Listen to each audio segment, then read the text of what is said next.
Hi there, this is Victor Cook, the executive producer and supervising director of Stretch Armstrong and the Flex Fighters, which you can watch on Netflix. I was also the producer and supervising director of The Spectacular Spider-Man, and I want to wish all the fans of that show a happy 10-year anniversary. You are watching Kneel Before Pod. Kneel Before Blog presents Kneel Before Pod.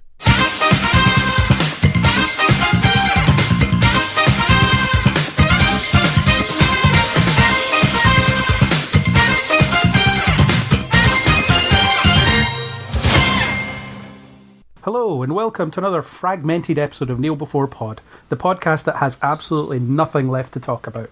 So, got a few people here willing to talk about nothing. First up, Andrew, thanks for joining me to talk about nothing. Yeah, well, it's what I'm best at. I try to stay consistent.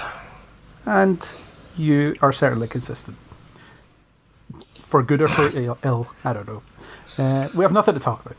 Chris, hello, welcome to this nothing. I have nothing to say to you about me being here. Fair play. Aaron, welcome to nothing. Chickadee. And Isaac, welcome to this nothing. Yeah, hello. Well, that's the introductions out the way. So, so we've had a bit of a fallow month in terms of podcasts. There's no big TV show stuff happening. There's no big films that we've seen that we desperately need to spend 4 hours talking about. So here we are, clearing out the junk drawer. We're just going to talk about stuff that's been happening, trailers that have come out, things that we can't spend 2 hours talking about on its own. So we're going to rate them, because why not? And we have an extra rating this time that's mainly for the purposes of people that don't know anything about the stuff or don't care. So we're going to go Kneel Before, Rise Against, as is the trademark. And the third rating will be Sit on the Fence. That's when you have no opinion whatsoever. Never introduce a neutral rating. It never goes well when you do that. Well, I'm hoping that there'll be opinions about everything that we talk about for at least some people. Burn fence, man. Burn fence. Chris, you like doing this, so could you keep a running tally and tell us what the winner is at the end? What, of Kneels and Rises and stuff? And Fence. And Kneel, Fence, Rise, okay. Fence, yeah. Kneel, Rise, Fence, okay. Yeah. Kneel, Rise, and the Fence. Yep. So that's that. So we will reveal the winner at the end of the podcast, unless you've been paying attention, in which case you'll know anyway. So we don't know how it's going to turn out, so it's exciting. Right, so what we'll do is we'll start with what we've been watching recently. I suppose we've been watching stuff. I'm not really going to start on this because I haven't been watching anything that I don't really review because I don't have time for much else. I've seen a couple of films that I'm hoping we'll come back to. If not, I'll chime in at the end. So, Andrew, do you want to go first? What have you been watching? I've been watching quite a lot of things because because sitting and watching far too much TV is how I spend my life, because I am that sad and pathetic. And you're unemployed. There is that too. Rub it in. Yes. Well, I have to make myself feel worthwhile and validated sometime, and how better to do it than by following the adventures of people who are far more interesting than I will ever even pretend to be. Fair play. So, what are some of the things I kneel before Andrew having enough time to do this. Yeah. He is our god. We envy this. Yes, I feel the power of your worship surging through me as we speak. That's good. Yeah. Okay, so what have you been watching? One thing I've recently started off on, which was a quite pleasant surprise, was the TV series of Doom Patrol. Seeing as that was created as a spin-off of Titans. But then I really wasn't expecting very, very much of it. As anybody who has read the several thousands of words I've written for the site, detailing its myriad mediocrity. But Doom Patrol, however, is a hell of a lot of good fun. It does this just by purely embracing its insanity. By the second episode, the team the team end up falling through this kind of interdimensional portal, which exists halfway down the throat of a donkey. Well, that is weird. It is weird. But as far as the comics were concerned, like it's because like the Doom Patrol were created to just be completely mental. Yeah, and it's a good thing that the TV series is embracing that, and it certainly looks like it's going to be a hell of a lot more fun than Titans was. Cool. I've not seen this yet. Not had the chance, but yeah, quite interested. It's got the second live action cyborg in like the space of 2 years or something, which is and he just looks a bit weird because the actor playing him is so small. Fair enough. So I'm going to sit on the fence on this one because I've not seen it. Chris, seen it? I have seen the first episode so far of Doom Patrol. I've not seen the second episode. I liked what there was in the first episode. I'm not too sure what to expect from it going forward, but yeah, it's all right. So I will kneel before. Cool, Aaron. I will Rise Against. I've not seen anything of it, but based on Andrew's description and the fact that I quite like Titans, and I really have no time at all for Legends of Tomorrow, I can only assume that I'm going to hate it. So I'll just make a prejudicial decision right there. Fair one. Isaac, what do you think? Well, this links into which I mentioned to Craig before, but it features, I've got there's two actors that I never know the difference between. Slightly famous. One of them is playing Robo Man or Robot Man or whatever it's called. And it's the guy who was either the guy who's in The Mummy Returns or the other guy who I think is the guy who's in Mummy Returns. So he always gets Brendan Fraser and Nathan Fillion mixed up. Yeah, and also my mind won't remember the names. Which I can understand. I mean, they are quite similar looking. They're very similar, and for some reason I've spent my whole life unable to tell the difference between those two men. So it's added to my pile of. It's like, it's a trailer featuring that guy, whichever one of those guys it is. Otherwise, in TV shows, I don't really watch much superhero TV. But so I suppose I'm going to bring it up. I suppose I'll come up later on if we talk about like the end of the Netflix verse. Like, and I sort of think the reason for that sort of stuff is because there's a lot, like, they were really dour shows. They're really sort of everyone was kind of sad. So, and that's what this is kind of what I want. I want like more sort of fun, happier versions where not everything is terrible and not everyone's an alcoholic or something. So I'm gonna kneel before this just because it looks like kind of goofy and entertaining, which is my preference when it comes to superhero stuff. Cool. That's cool. Andrew, do you have anything else? I think we should sort of restrict it to 2, otherwise we'll be here all night. Yeah, I was just thinking that. I've got a list of like 24 things.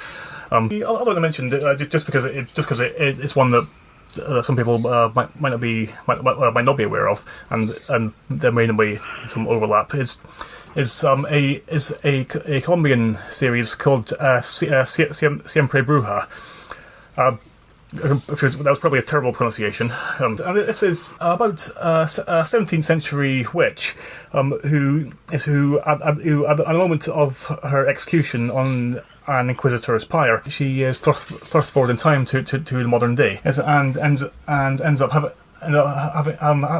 to locate any witches who are still around, and all of whom seem to be in danger from a modern day witch hunter and a serial killer who has left a trail of incinerated corpses across the city. I've watched 3 or 4 episodes of it so far, and yeah, and I've been quite enjoying it. Just because it's something a little bit different. just in terms of like the setting and culture that's presented, and it'll probably be the next thing to sort of binge my way through. Cool. I'll go. It actually sounds pretty cool. So I'll kneel before it just because it sounds cool. I have no idea what this is, but I guess I'll look it up when I put it in the show notes. So yeah, I'll kneel before it. Sounds all right. Chris? It sounds really good, but I know absolutely nothing about it, so I'm going to have to go for the neutral. The fence. I'm sitting on the fence. I'm in the neutral zone, fence zone Neutral thing. zone fence thing. Yeah. Middle of the seesaw, yeah. Aaron? I'm going to have to go against my previous protestations against the fence and use it, I think, just because the content is never necessarily as interesting to me as the presentation and how they do it. So I might have a look, but I'll reserve judgment till I've come across that. Cool. Isaac? I'm going to be on the fence, just because I know I'll never look into this. I'll probably forget about it tomorrow. It'll be one of those sort of things like, oh, it sounds good, and then that's as much input as it'll get from me. Fair one. So, Chris, what have you been watching? I've been watching a few different bits and pieces. People that listen to the podcast might have heard me. I think I knelt before the trailer for Night Flyer a few weeks ago, or maybe a month ago now, thinking about it. I watched that on Netflix. I didn't enjoy it. I thought it was stinking, to be honest. Effects and stuff were pretty good, but there weren't any characters that I really enjoyed through it. That being said, I did complete it and didn't ditch it, so, you know, I may have been taken by it slightly for some bits, just intrigue mainly. But yeah, was not a fan. Was not a fan of it. Has anyone else watched it? I did, and I have to admit, I found it got a bit boring at times. It seemed to start out with an interesting premise and then just slowly bring in the tropes and the inconsistencies to back it up, and I thought I've lost interest, I'm afraid. So that'll be a rise from both of you then. Yeah. Could be fans. And I am exactly the same with it. I thought the trailer looked quite good. Sat down and watched it, and I was just so bored throughout the entire thing. I just couldn't wait for it to end so I could just forget all about it. Well, it seems at least Netflix agree with you, because they've killed it already. It's gone. It's not coming back. I saw that, yes. Yeah. Which means I don't have to watch it. So Yay. I'm going to rise against it because I've heard it is crap. And, I hate this, but I've never watched it. Is always a valid criticism of a TV show. So, in this case, I'm not saying that I hate it. I'm just saying that I'm never going to watch it. So therefore, rise against. Isaac? Yeah, thoughts? I'm not defending. I'm sticking with the cool kids. I'm not going to defend this. I don't know what it is, but everyone seems to hate it. So if that's what Isaac just wants to be popular, he just wants to be included. that's what being accepted. Why, yes, I'll jump off this cliff if you do it. Yeah. Cool. What's your second thing, Chris?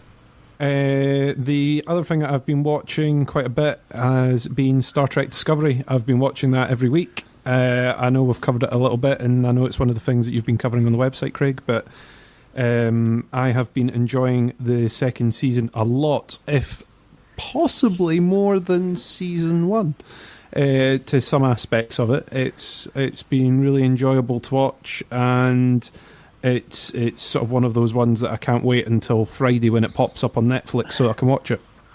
Cool. Yeah, I'll kneel before that as well. I love Discovery Season 2. It's been renewed for Season 3. Yay. So those people claiming it was going to get cancelled, where were you pulling this information from? Your own fantasy brain, I guess. Yeah, love it. Love Star Trek. Love that we're getting more of it. Couldn't love it anymore. Andrew, what about you? Yes, I am kneeling before this as well. I enjoyed the first series of Discovery. But it wasn't anything that I was ever like in any huge rush to watch. But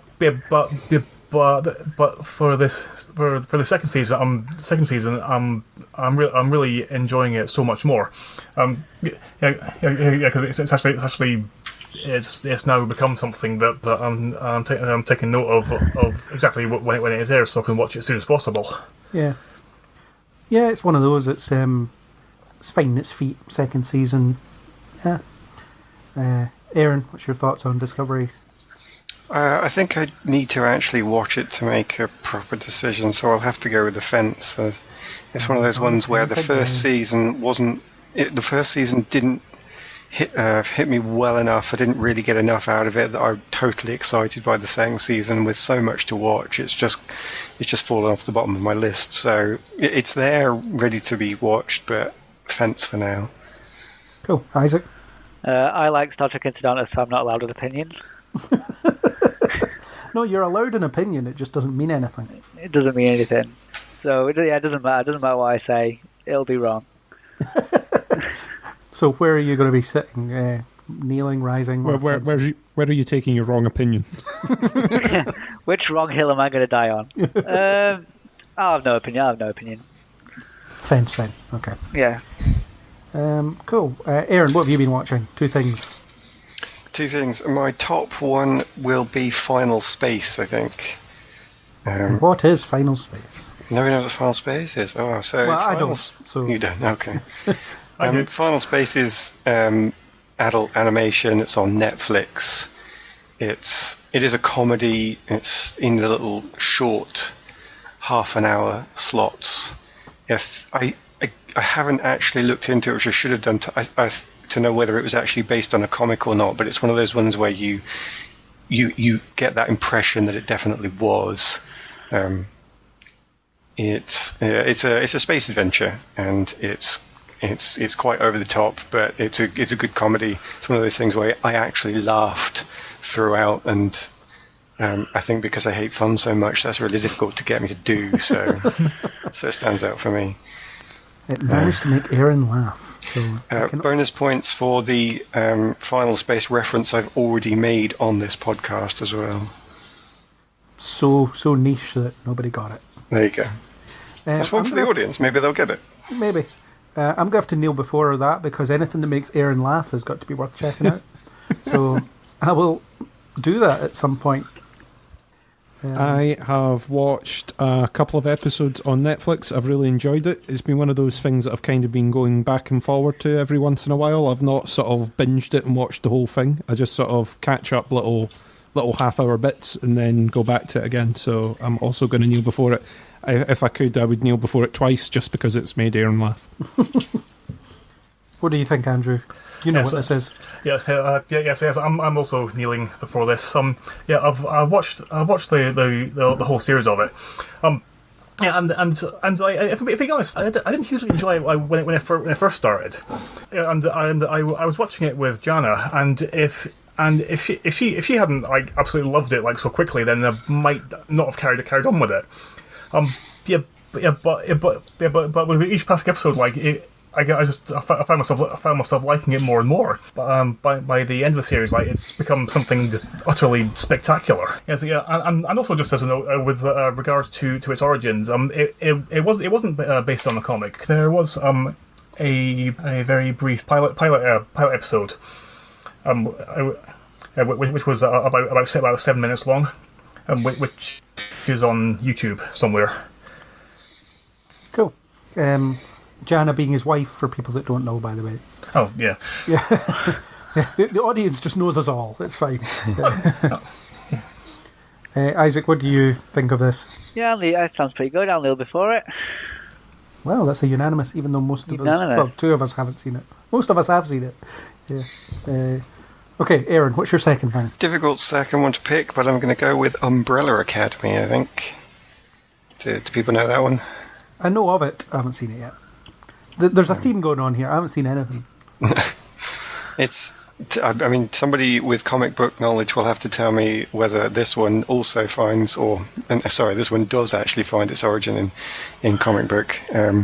But I'll sidestep that and just say why I like it. It's kind of, I'm getting a vibe from it that makes me think Legion Light. Whether that's intentional or not from the original source material, I can't tell you, but it's slightly wacky. There's a a narrator at the start of the episode, and most importantly, 2 dance numbers. So I am completely on board. And there's no way I can't like this series now based purely on that. I'm hoping for one more dance number, if I'm honest, but I'm satisfied enough as it is. It's been renewed for a 2nd season, I believe, as of today. Good. Today, as in when we record this, not today when you listen to it. But so it seems that everyone's kind of loving it. I'll kneel before it because I want to watch it. I just need to find the time to just sit down and watch it, because I feel like if I watch one episode, I want to watch another one. Well, hopefully that's what I want out of it. But so I just kind of need to slot in some time for watching it. But hopefully before the conversation moves on too much. Andrew, have you been watching it? Do you know? I have, yes. I'm about 6 episodes into it now, and I'm absolutely loving it. I was aware that it was based on a comic, though I haven't actually read it, so I couldn't speak as to how closely it follows the source material. But either way, it's a great adaptation, and one that seems like it has a lot of potential to carry on for quite some time. There are a subset of like viewers or just people in general, I think, who thought it was a Resident Evil series when it first appeared, because Umbrella is the evil corporation in Resident Evil. So when they brought out the Umbrella Academy, people were like, "Oh, we announced the Resident Evil series like a week ago. That's weird. It's already here." But it's nothing to do with Resident Evil, I have been assured. I would certainly watch that, though. Well, you may get to. Who knows? Chris, have you been watching it? I have. I am almost finished, actually. It's one that I started watching and have binged most of my way through. The soundtrack in this, the tracks that they have picked are absolutely brilliant. So yeah, I'm kneeling before it. Cool. Isaac? Yeah, I've got a few friends tell me that this is the sort of thing I should be watching, so I'll kneel before it. Oh, unanimous. Who'd have thought? A2 for 2, well done, Aaron. Nice. If it was a competition, you might be in the lead. Who knows? I'll take it. Yeah. Okay, Isaac, what have you been watching? I've been watching Always Sunny in Philadelphia. I think I'm finally up to series 13, which is the current. I've just started the current series, and it's still like the funniest thing on Netflix. It's still full of like just the worst, most horrible characters imaginable. It's just the funniest. Yeah, comedy hasn't been. I don't know. American comedy is never this mean and they've cut up, and it's incredibly fun to watch. So that's my first sort of what I've been watching. I'll sit on the fence with this one. I haven't seen it. There's quite a lot of it, so it could be a 20-minute thing that I put into my life at some point. But I haven't seen it. So, Andrew? Yeah, I'm the same. I'm also going to sit on the fence because I've never watched it. Partly because from what I've read about it, like it does like feature characters who are apparently so terrifically despicable, and struggling to I would struggle to imagine that actually enjoying watching them. Yeah, fair enough. Chris? I am also going to have to sit on the fence because I've never seen it, though I have been told it's something that I should watch at some point. It's one of those things that's on an ever-growing list of, you should check this out when you get the chance. Yeah, Aaron? I am going to take offence on this, but just because He's going to sit on the fence, he's not taking offence, I hope. Well, I don't know, maybe. I'm offended by your choice, Isaac. Oh, you can't steal the fence, we're all sitting on it. I'm going to run with the fence. I watched the first episode and I felt like I should like it, but I didn't actually laugh. So to form a proper opinion, I might need a couple more episodes. But if it didn't grab me after that, I don't believe in doing my homework. So it's kind of teetering. It's teetering on the edge of the fence for me. Fair enough. Sorry, Isaac. We all torpedoed your thing by just having no opinion. What's your second thing?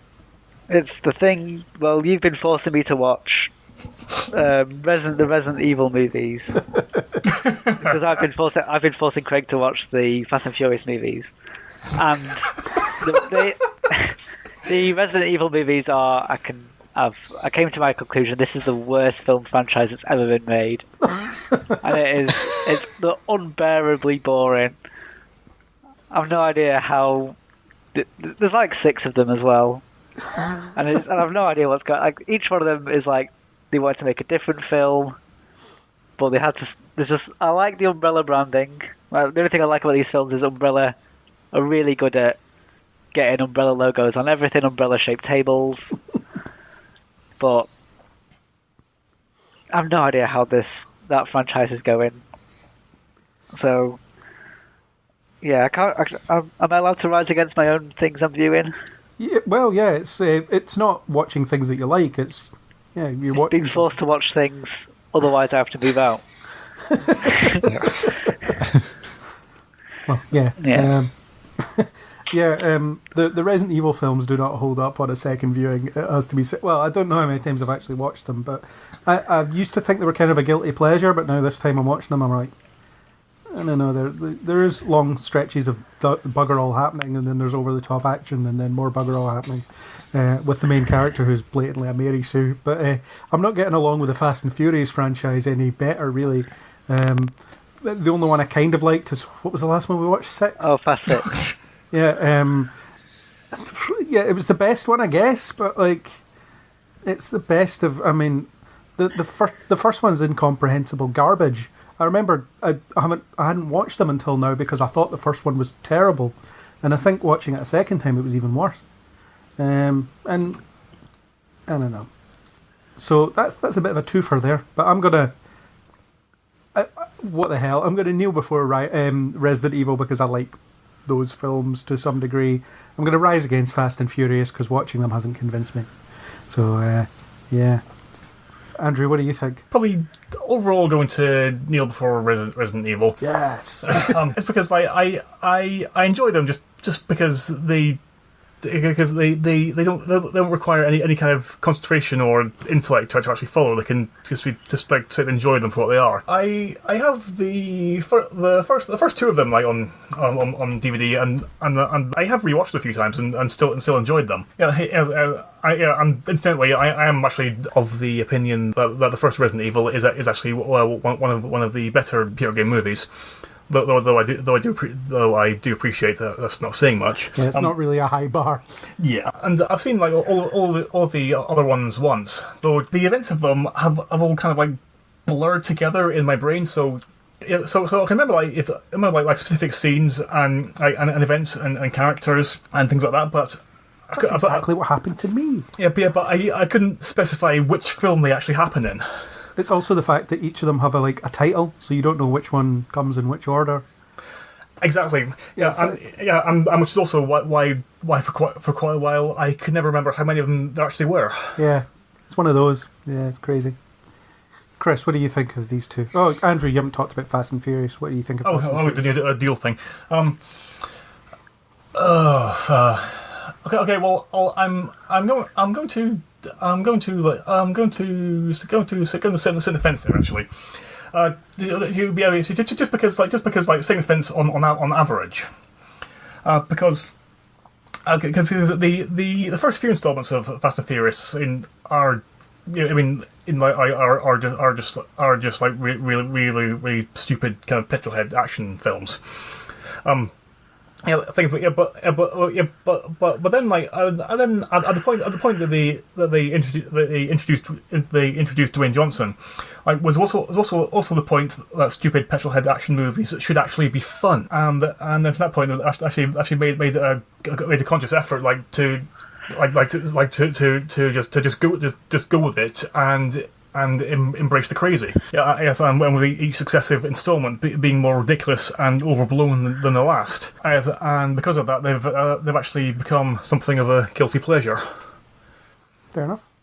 Chris, what do you think of these 2 franchises that are weirdly connected despite not being connected because of the fact that me and Isaac are just watching them? Yeah, for me, I'm gonna rise against both. Resident Evil is one of these things that, do you know what? I've got to be honest, I'll watch when it's on, but I know I'm not a massive fan of it. And Fast and Furious, I've just never managed to get into. I don't understand why it's taken off, although I think I need to maybe pay it more attention. I've only watched a couple of the movies and gave up, where maybe I need to stay the course, because other people say that it gets better, so maybe I need to give it another go. Love it where it's like that. The first 4 are crap, but don't worry. Yeah, don't worry. There's an absolute blast coming up. Yeah, it's the Fantastic Beast problem, isn't it? Don't worry, film 5. Wait till you see film 5. It's like, I have to watch 4 nonsense. I have to watch 4 crap films before I get this 5th one that might be great. Yeah. Cool. Rising Against both, fine. Aaron, thoughts on either of these things? Yeah, both of them rise against. Moving on. Fair enough. So we've done this. Yeah, none of my stuff came up, so interesting. So I'm just going to pick a couple of things at random. First one I'm going to pick is a massive Neil before, is How to Train Your Dragon 3. It has a subtitle that I can't remember at the moment. The Hidden World. Yeah. This time it's serious. How to Train Your Dragon 3. We're still training.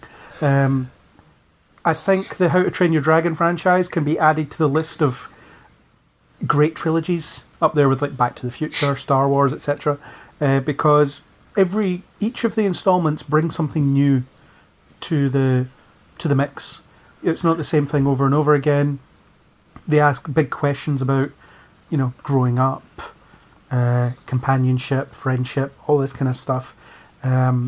Each of the films is distinct, is different, beautifully crafted, and I thought the third one was an absolute blast. And if that truly is the end of the franchise, then fair play, well done, DreamWorks. I haven't seen any of the sort of Netflix side shows, but I don't think they're for me, probably. I think they're more to keep your kids entertained while you try to do your ironing or something. I don't know, I haven't seen them. So, yeah, massive Neil before How to Train Your Dragon 3. Andrew, seen it?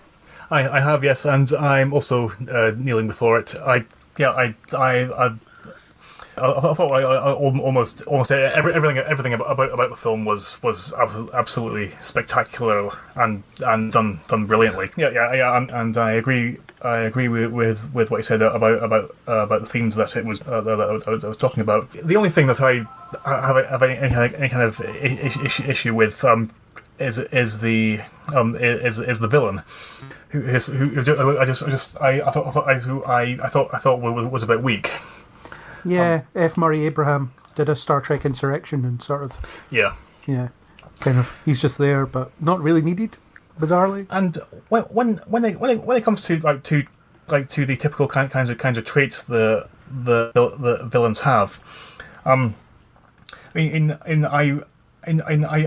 get really bored by villains who love the sound of their own voice, and who are completely unable to operate against the heroes without any kind of backup. And I am especially irritated by villains and anyone in general, actually, who talks in any kind of patronising condescension. So pretty much everything about the guy seemed to be just practically designed to annoy me. Aside from him, the film is spectacular. Yeah. So, Chris, have you seen it? I have not seen the most recent one, but I will kneel before it overall because I think you're right. The 2 films that I've seen have been great. I think they've done really well with it. So, yep. Cool. Aaron? So I've actually not seen them, so I'm afraid I might have to sit on the fence just because you're selling them so well. I feel like I do need to watch the whole 3, but I've not actually seen any yet, I'm afraid. Yeah, well, something for you to look forward to. The first one's on Netflix, I think. I don't know about the others. But Isaac, what do you think? Yeah, I love these movies. They're really fantastic. So I'm going to deal those through as well. Cool. That's super great. Yeah, that's that. Almost unanimous. My second one will probably not be something that anyone else has actually seen, but I don't know, I have to mention it. I kind of rose against it a little bit on a previous podcast, but it's the Roswell reboot. And I'm not really rising against it, but I'm kind of rising against it because it's called Roswell, New Mexico, and it is the most CW show I have seen in a long time. It's utterly ridiculous. You've got the mixed race character, you've got the gay character, you've got a love triangle, you've got a mystery keeping the central couple apart, you've got all this nonsense that occurs on a weekly basis. There was an episode where they were trying to get to the bottom of the lead character's sister's death, and they were following clues that were songs that were on a mixed CD that she made before she died, and it led them to these areas that she liked to hang out, and that was your episode. And I don't know. I mean, I've seen enough CW stuff to watch these things and think, yeah, okay. I don't know. Someone thinks that people live like this. I don't know who, but it's quite something. And I can't stop myself from watching it. I've actually been making it appointment viewing every week. It's sort of on a Thursday morning. I don't have anything to review on a Thursday, even though it's sort of airs on a Tuesday to watch on a Wednesday kind of thing. I watch it on a Thursday morning before work, and it's that kind of what nonsense are they up to this week? And I suppose it's comforting in that way, but it's crap. It really is crap. So there we go. Are you rising against the crap, or are you embracing it? A bit of both. I mean, I can't. Are you on the the fence? No, I'm not on the fence. It's crap, but it's kind of entertaining crap. And isn't that the real truth? Where do I put you on the tally chart? Give me an answer, man. I'm calling it rise. Rise. An optimistic rise. Andrew, do you have any thoughts? I don't actually. Yeah. Well, I haven't been watching this. Just purely because I never watched the original Roswell, like in the late 90s or whenever it was. The show's not for people that watch the original Roswell. Fair enough. Because I'd never watched the original one, then the idea of a reboot of it just didn't really appeal to me. Yeah, it's the same reason why I've not been looking into like the new version of Charm that's recently come out. I mean, that's a different conversation, but I won't talk about that this time. I'll rise against that some other time. Although going by that brief description of just how utterly stupid it sounds, then it might actually be some kind of daft fun. It's almost a few beers and it's amazing sort of watch, you know. But I'm not drinking beer before work on a Thursday morning, in case anyone is listening. Well, it might be something like to watch after I've taken some of my prescription painkillers that leave me completely stoned. Yeah, good plan. It'll be, honestly, you'll think it's Shakespeare at that point. So, Chris, what do you think? For the fact that they're saying Roswell wrong, I am rising against. Okay, Aaron. I feel like based on your description alone, I'm forced to rise against. And Isaac. I'm just going to have no opinion on this. The fence. It's just a thing. It's a thing. And Andrew, what were you on this again, sorry? Oh, sorry, I was fence sitting. Fence sitting, all right. There we go. Just for record keeping purposes. For the tally chart. Yeah, that's it. All right, so that's great. We have gotten through some things we've been watching. So next up, I think we should just have a quick mention about the Oscars. I don't think there's an in-depth discussion to be had here, unless people absolutely love/hate awards. I'm sort of indifferent to awards. I don't really bother about them. But I think that the fact that Black Panther won a bunch of them but didn't get Best Picture because... I'm not saying Green Book is the best film of the year, but I can understand why it would be a kind of safe academic choice. I think it's good that Black Panther won some stuff, got some recognition. Spider-Verse, by far the best animated film. Although its competition wasn't huge.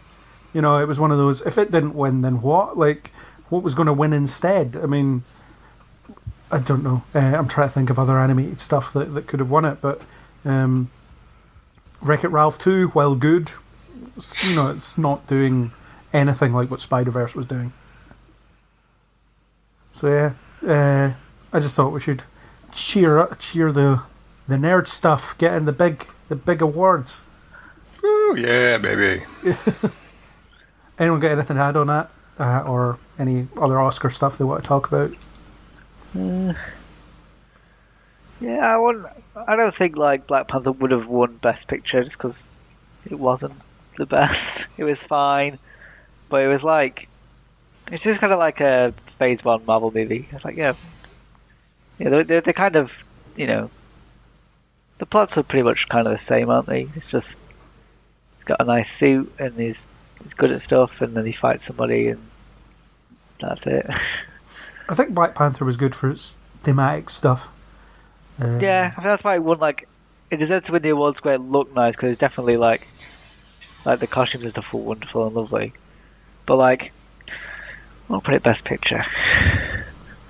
Yeah, that's fair. Anyone else?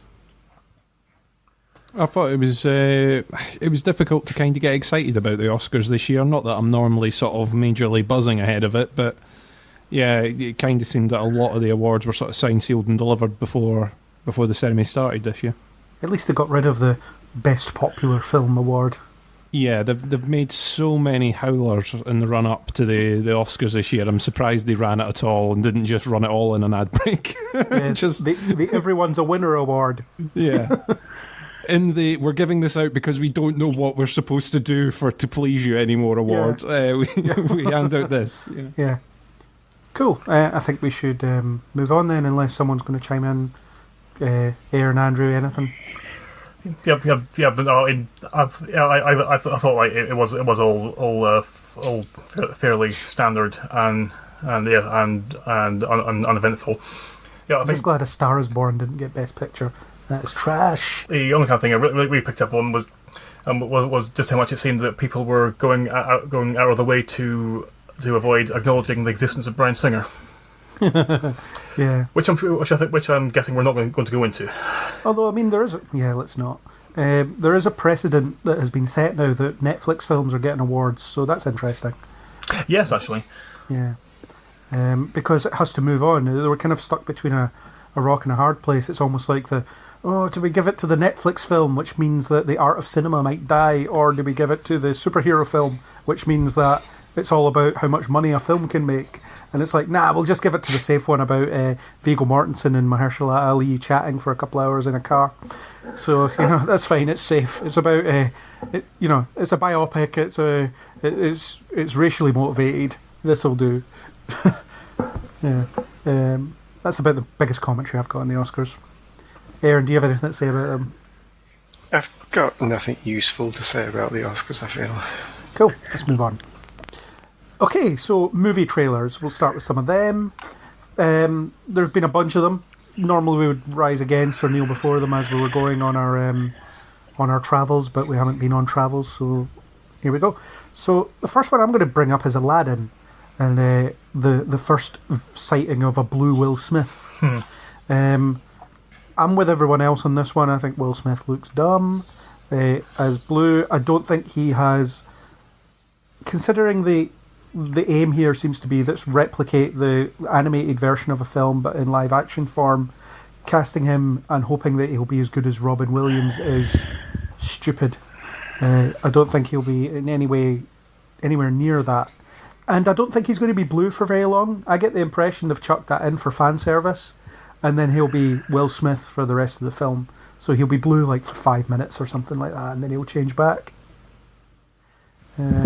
It's kind of boring just that the genie's a guy. They could have done some really bombastic design and maybe cast The Rock, because he would have been, I think he would have been a more fun choice. Because The Rock. Yeah, why not? But doesn't this bring up people have been focusing on him being blue? I mean, Disney is recreating their films. That is what they're doing. Yeah. And I mean, all the other films that have gone live action, they've not really made great efforts to make them a different film. In fact, do they not want to make them the same? So surely it's more interesting. Which it didn't really have before. Fair enough. But I think even despite that, isn't it going to be more interesting to see what type of genie Will Smith's going to be? I mean, he can't copy Robin Williams for the simple fact that he is not Robin Williams. There is nobody that's going to be able to do that. So he's going to have to be some form of Will Smith. Now, is he going to be sort of Fresh Prince of Bel-Air, or is he going to or pick any of his other characters? I'm not trying to challenge his range, but what? I don't know if I meant to get that laugh or not, but it did, so moving on. But isn't that going to be the most interesting thing here? or the focus on him being blue, I just don't have any time for it because it's just such a nothing thing to be upset about. I'm not really upset. I just think he looks stupid. Yeah, well, that's what I was going to mention there. Yeah, because I think like. Because I don't think it's the thing that he is blue that people are focusing on. It's just like it just looks really, really daft. And I think it might have something with what you mentioned about him not being blue all the time.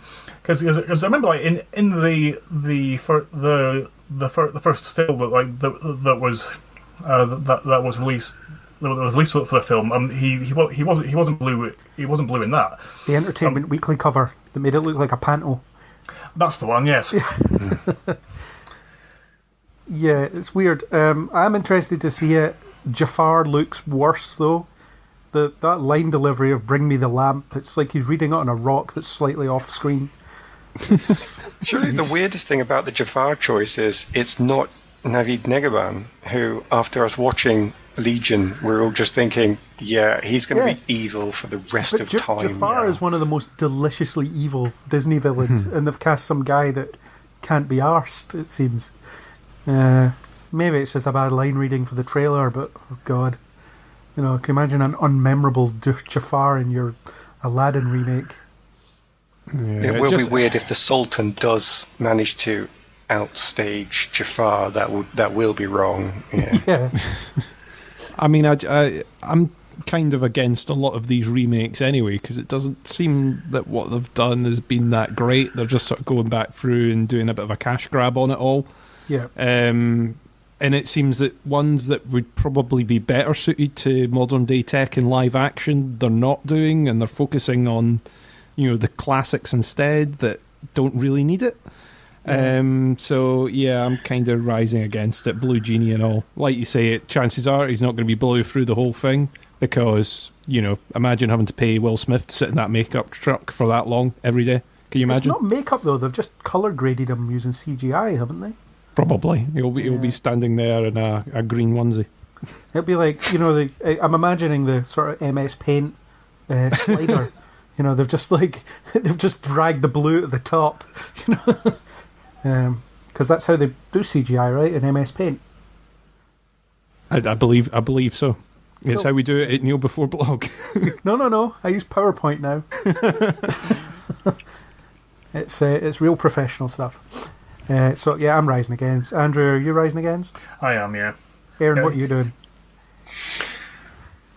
I'm gonna have to stay on the fence because I appreciate what everybody's saying, but I think I want to give it a chance.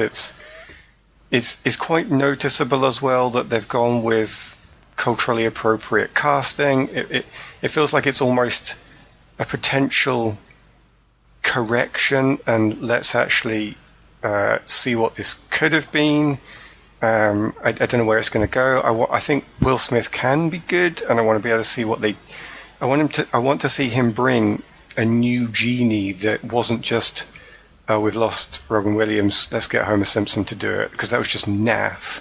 So if he can actually get some proper Will Smith in there, I think it can go somewhere. So I'll stay on the fence for possible hidden potential, definitely not realised. Isaac, what do you think? Yeah, I don't really care too much about these. It's like I think maybe it's a little bit overreaction to Will Smith's blue looks a bit weird when we've had pretty terrible looking CGI stuff before, so it's not that new really. And yeah, these live action ones I've seen a couple of them are very, very boring, so yeah, I'm not gonna be watching it, so I'm gonna leave. I'll be on the fence for this one. All right, cool. So the next one we'll talk about is The Lion King, because why not? We'll keep on this Disney theme for now. The live action, in inverted commas, Lion King movie. It's equally as animated as the old one, just different style of animation. As far as I'm aware, there are no real animals in it, so let's not call it live action. Saw the trailer. It looks like The Lion King. It looks spectacular, to be fair, but I've kind of already seen The Lion King. and I've already seen James Earl Jones voice Mufasa. So it's kind of the similar thing with Aladdin. It's like, I want to see something a little bit different. They could have went with at least a different cast for Mufasa, at the very least. But I don't know, there's not enough to go on at the moment. I think it looks great. I think it'll be a visual feast, and I think it'll be worth watching just for that. But if it's just this kind of overwhelming sense of deja vu for 2 hours, it's like, why are you making this?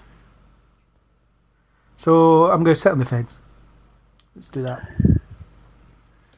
Andrew, what are your thoughts? Again, I'm kind of the same. It's like with like all the remakes that Disney are doing. It's just frustrating that they aren't bothering to try to do anything different with them. Because you're getting all the money anyway. You exactly.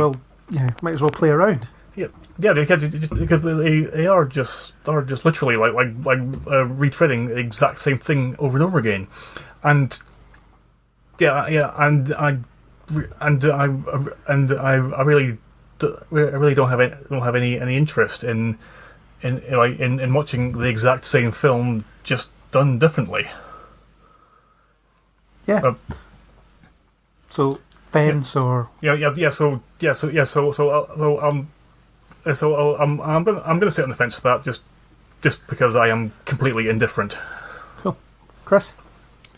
Do you know what? I'm going to rise against it. I am close to fence just because of the CGI looks amazing. I think it's The Lion King's a great story and everything, but exactly what I said about Aladdin. It's why if you're not doing something different with it, if you're not doing, leave it alone. I really wanted them to cast Michael Dorn as Mufasa.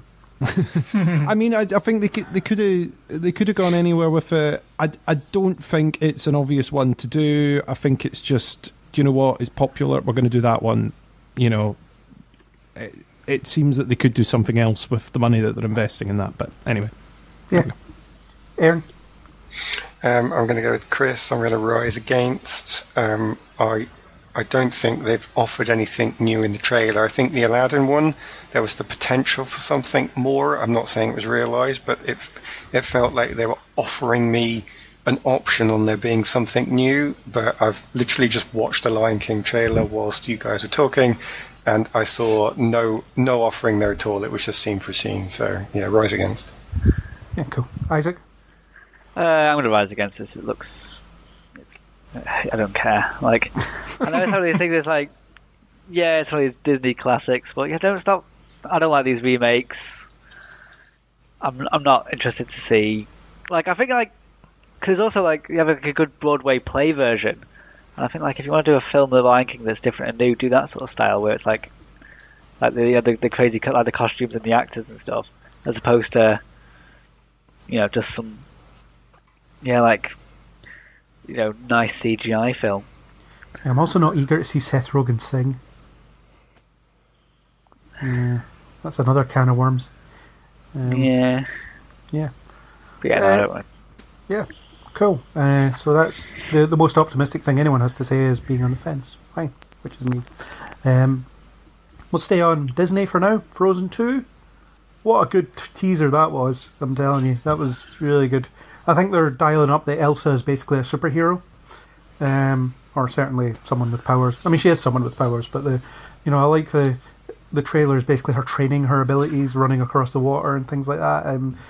I liked the first Frozen film. I think the obsession people had with it has damaged its reputation a little bit, and I thought it was good when I first saw it, although I kind of had issues with it when. For example, I don't think the songs all sound like they belong to the same film. It's almost like they had half a dozen songs lying around the office and decided to put them in one film. Whereas if you watch the original Aladdin, you can tell all the songs follow a similar theme. Same with The Lion King. Same with any of the classics. Really, all the songs are. You can tell they belong to each other. Whereas in Frozen, they just kind of don't. But I liked it nonetheless, and I'm looking forward to the sequel. That teaser was good. It tells you nothing, but they do some, it looks really cool. That's all. I'm going to kneel before it. Andrew, have you seen the Frozen 2 trailer? I have, yes, and I thought it was the perfect example of how to do a teaser. Yeah, because it shows you enough like to get you excited about the prospect of the film. But doesn't actually reveal anything about what's going to happen in it or what the story or the plot is. Yeah, which I think is a great thing, because that can sometimes be a problem with trailers showing too much, or showing scenes from too far along in the film, which then allow certain story developments to be inferred from them. Mm-hmm. I really enjoyed the first Frozen, and yes, and because I don't have any small children in my life, then I haven't seen it enough times to despise it, as many adults have, and I'm quite looking forward to seeing how the characters have progressed and developed. One thing I particularly liked about it was the scene with Elsa running across the ocean, just because when she was creating these miniature icebergs for her feet, with each step. I mean, and that would suggest that she's able to use her powers with far more precision than she had previously, and which shows that there is going to be some development from where the previous film left off. They're now just going to repeat the same thing again. Yeah. Chris, what do you think? I have not seen the teaser. The original, oh my god, the songs from that would not go away for so long. For so long. Chris, let it go. Long. Oh, I was waiting for the gag. Craig was waiting for an opening. No. No. Do you know what? I know that people like it. I know that people enjoy it a lot. I'm going to sit on the fence personally for it, but yeah, I see why people like it, and it's exactly what I said earlier on. It's original new content, so I can't rise against it, otherwise I'd be going against what I just said earlier on. Cool. Aaron? Rise against. So very rise against. It's a very boring teaser trailer. It was people running, followed by there will be some riding, and let's not forget the people jumping, and also people staring. Nothing of any quality there, I'm afraid, to get me interested. And I think that was really necessary based on the first film for me, which is a film with a superb ending, but a really, really boring setup all the way through to that ending. They should have just told the Frozen story in 10 minutes for me, and just gotten straight to the ending, which is a landmark in cinema, and it's good for it to be there, but otherwise a dull film of no interest for me at all. So terrible teaser, rise against, absolutely. Fair enough. Isaac? It's kind of a mix between sit on the fence and kneel before, because I know a lot of people like this, so I can't, I'm sure a lot of people are going to enjoy it, and a lot of people are really excited for it. You know, I think I've seen the first one, and I was like, yeah, it's a Disney film, and people who like Disney films will surely enjoy it. I don't like I hate the song Let It Go, but it's not a thing. Yesterday I saw Zootopia, and the best Frozen joke is in Zootopia, where I think there's a character, he voices the character Weaselton in Frozen, and people keep calling it Weaselton, and then in Zootopia it's the other way around, so he's playing Weaselton the Weasel, and people keep calling him Weaselton, which I thought was, I know, I like that joke. Yeah, what about Idris Elba telling someone to let it go? That was funny. Oh yeah, someone's like, oh, the two best Frozen jokes are in Zootopia. So I'm sure a lot of people are going to enjoy this, but I'll probably give it a miss. Fair enough. So is that fence or kneel? Fence. There we go. Right, let's get away from Disney for a while. So the next teaser I'm going to pluck out is Men in Black International. I am going to I'm going to rise against this as a teaser because it feels like they're just making the first film again. And we've kind of had 3 of them. We don't really need another one. Although you do have Chris Hemsworth and Tessa Thompson in it, who are hilarious, as we saw in Thor Ragnarok. So that pairing should at least be fun. But it looks like, oh yeah, you've just been recruited. Let me show you the ropes. Let's go on some zany adventure and look at me pointing out all this stuff that's weird to you, but really commonplace to me. And that's... We've had that. We've had that 3 times. Do we need it a 4th? So, the teaser did nothing to excite me. Weirdly, Liam Neeson's in it as well. Don't know why he's there. But, yeah. And I was excited about it when I heard they were kind of spinning it off as well. So, I wish they were going to do something a bit extra with it and give us an expansion of the Men in Black franchise in the purest sense of the term, rather than just, let's have the first one again. So there, that's my 2 cents. What about you, Andrew? Well, I'm actually going to kneel before this. I appreciate what you're saying about how it looks very very similar to the previous films.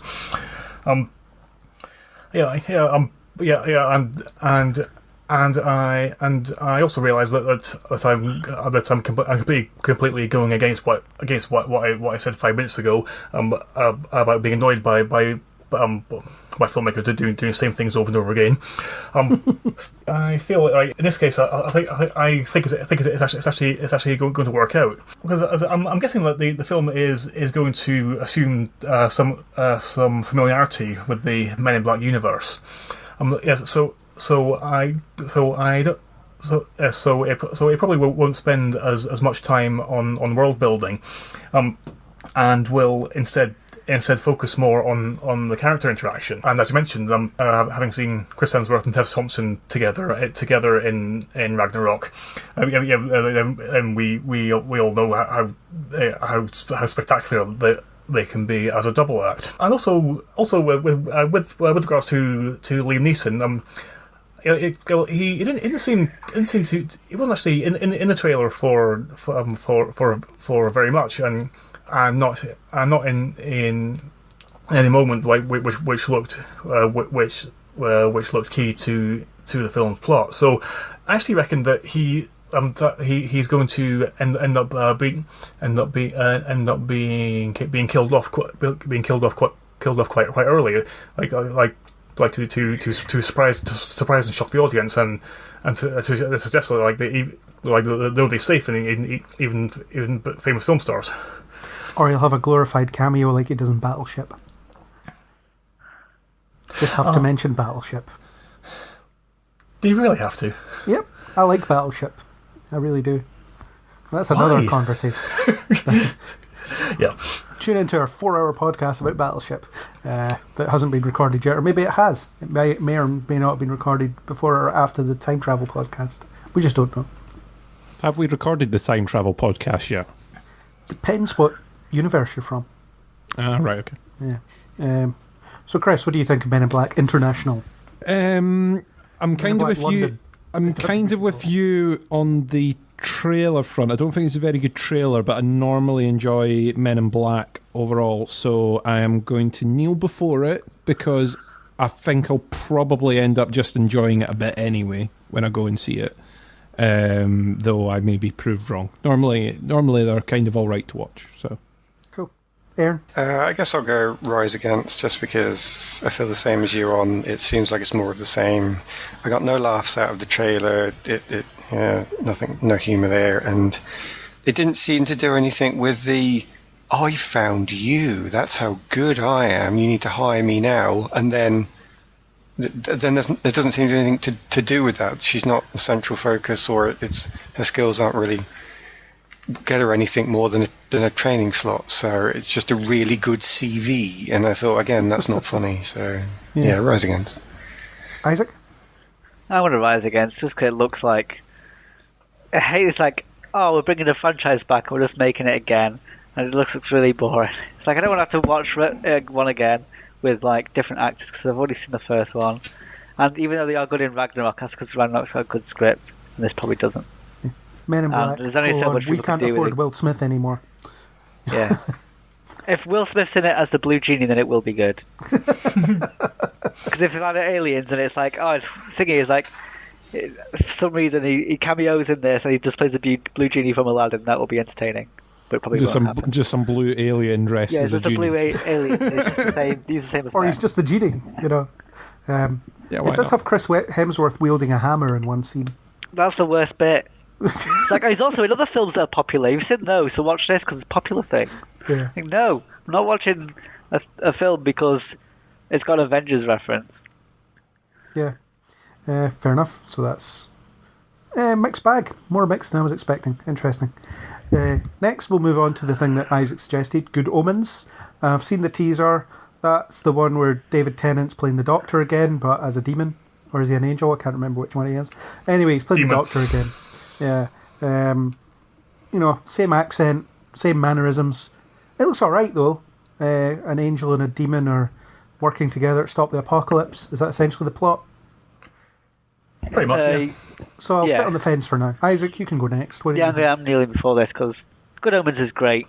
I mean, it's like, this is sort of thing that it'd be really difficult for them to mess this up, and the cast just, like Michael Sheen and David Tennant, I think John Hamm's in it as the... So, as if the basic plot is like, they lose the Antichrist, like, you know, the kid's supposed to be born into... He's supposed to be born into a political thingy and he'll rise to destroy the world, but there's a mix-up and then he just goes to some family. I think John Hamm's... it's John Hamm. I can't remember if he's like the main guy, if he's Angel Gabriel. Benedict Cumberbatch is the devil. Everything about this is one of these things... Yeah, but what about the show? But everything about it sounded like more and more exciting. Like, every time they announced things, like, oh, that's great, good ideas. So this is one thing I've been super excited for since they announced it. Every bit of news has been more exciting. So I think this looks great. I'm really excited for it. My attempted joke died. Benedict Cumberbatch is the devil. But what about the show? Never mind. I'll put a laugh track on. Everyone will think it's funny. Wait, hang on, everyone, hang on. Just edit that over it. There we go. That's saved you a job. Saved you getting they can get a royalty-free laugh track. Andrew, what do you think of this potential show thing? Oh, I am going to be kneeling before this. Because I'm a big fan of the book that which is based on. Which was co-authored by Terry Pratchett and Neil Gaiman. Both of whom are exceptional fantasy writers, and because the show itself is actually being showrun by Neil Gaiman, and I think certainly has the potential to do the adaptation of a justice. Yeah, it's a brilliant story, and as I mentioned, there's some fantastic people who are in it. And I would be very, very, very surprised that with all that it goes wrong in any way. Cool. Chris. This sounds like the kind of thing that I would really enjoy. But I don't really know much about it, so I'm going to have to sit on the fence. Fair one. Aaron? I think I'll still kneel before, only because I think, the cast choices. The trailer didn't blow me away. I didn't love the trailer, but the cast choices seemed good, and the source material I did enjoy, despite not being a massive Gaiman fan. I actually did enjoy that book, so... Not enough to dissuade me. I'll stay kneel before. Cool. For our next one, I think I'll do something a bit more controversial. Why not? So we're getting a new Ghostbusters film. It's not a sequel to the last one. It's a sequel to the second one. Is it Jason Reitman, revealed a teaser, which is essentially the Ecto-1 in a barn being fired up, and just a promise that we're getting Ghostbusters next year. So, a few things about this one. I'm all for it. I'm all for more of the Ghostbusters, original Ghostbusters. I haven't seen the reboot, not because I'm like a chauvinist or anything. I just thought it looked crap, so I didn't bother watching it. Not a huge fan of Paul Feig films, so it didn't grab me at all enough to bother going out of the house to watch the damn thing. I suppose I could watch it in the house now, but I still don't want to. So there's a few things. A lot of people are kicking off because they're not continuing the story of the that film, and they're talking about how it's kind of it's misogynistic or it's gender motivated, and I don't think it is. I think it's more that your film didn't make as much money as we wanted it to, so we're going to try this approach which might make us more money again. I think it's as cynical as that. It's entirely financially driven. They're capitalising on Stranger Things by having a bunch of kids apparently become the new Ghostbusters. I guess I'm going to sit on the fence for this one, even though I'm kind of looking forward to it. I'm just not sure. There's been so many failed attempts to bring this back, and I'm just not sure that there's any point anymore. I think we're best just leaving the first two films where they are, and leaving it at that. It seems like unless they've got a really killer idea for a script, like a really great story to go for, just leave it alone. I mean, I have watched the most recent film, and I thought it was all right. I thought it wasn't great, it wasn't rubbish, but it kind of had that feeling of, well, why did they do it? And it didn't really catch me. None of the advertising or anything in the run-up to it really caught me and dragged me into it, which is probably why it didn't make as much money as they hoped. I don't think going, this one's set in the timeline of the original movies is going to really rock the boat any, to be honest, unless it's really got something extra special going for it. But at the moment, they've only got really a teaser trailer, so yeah. I suppose I'm on the fence as well, because all we've got is a little bit of teaser footage. It has the potential to be the most awesome thing ever. It also has the potential to be an absolute mess, and just unnecessarily so. Because I think there was the basics of something good that they could have done based on the last film. So it's kind of a shame that they didn't just go, do you know what? If we really want to peeve everyone off all at once, just get all of them in the same room together. Let's do that. You know what I mean? Let's do something stupid with that, Let's ignore the fact that Bill Murray was a different character in that other one. Yeah, just overwrite him. No one cares. So it cross the streams and open up wormholes to other dimensions where he is a Ghostbuster. Just do something like that, really peeve everyone off all at once. Andrew? I'm kind of on the fence about this. With regard to the most recent one, possibly a slight controversial opinion, but I absolutely loved it. I thought it was really good fun. I actually put it on a list of some of my favorite films of the year for a magazine article.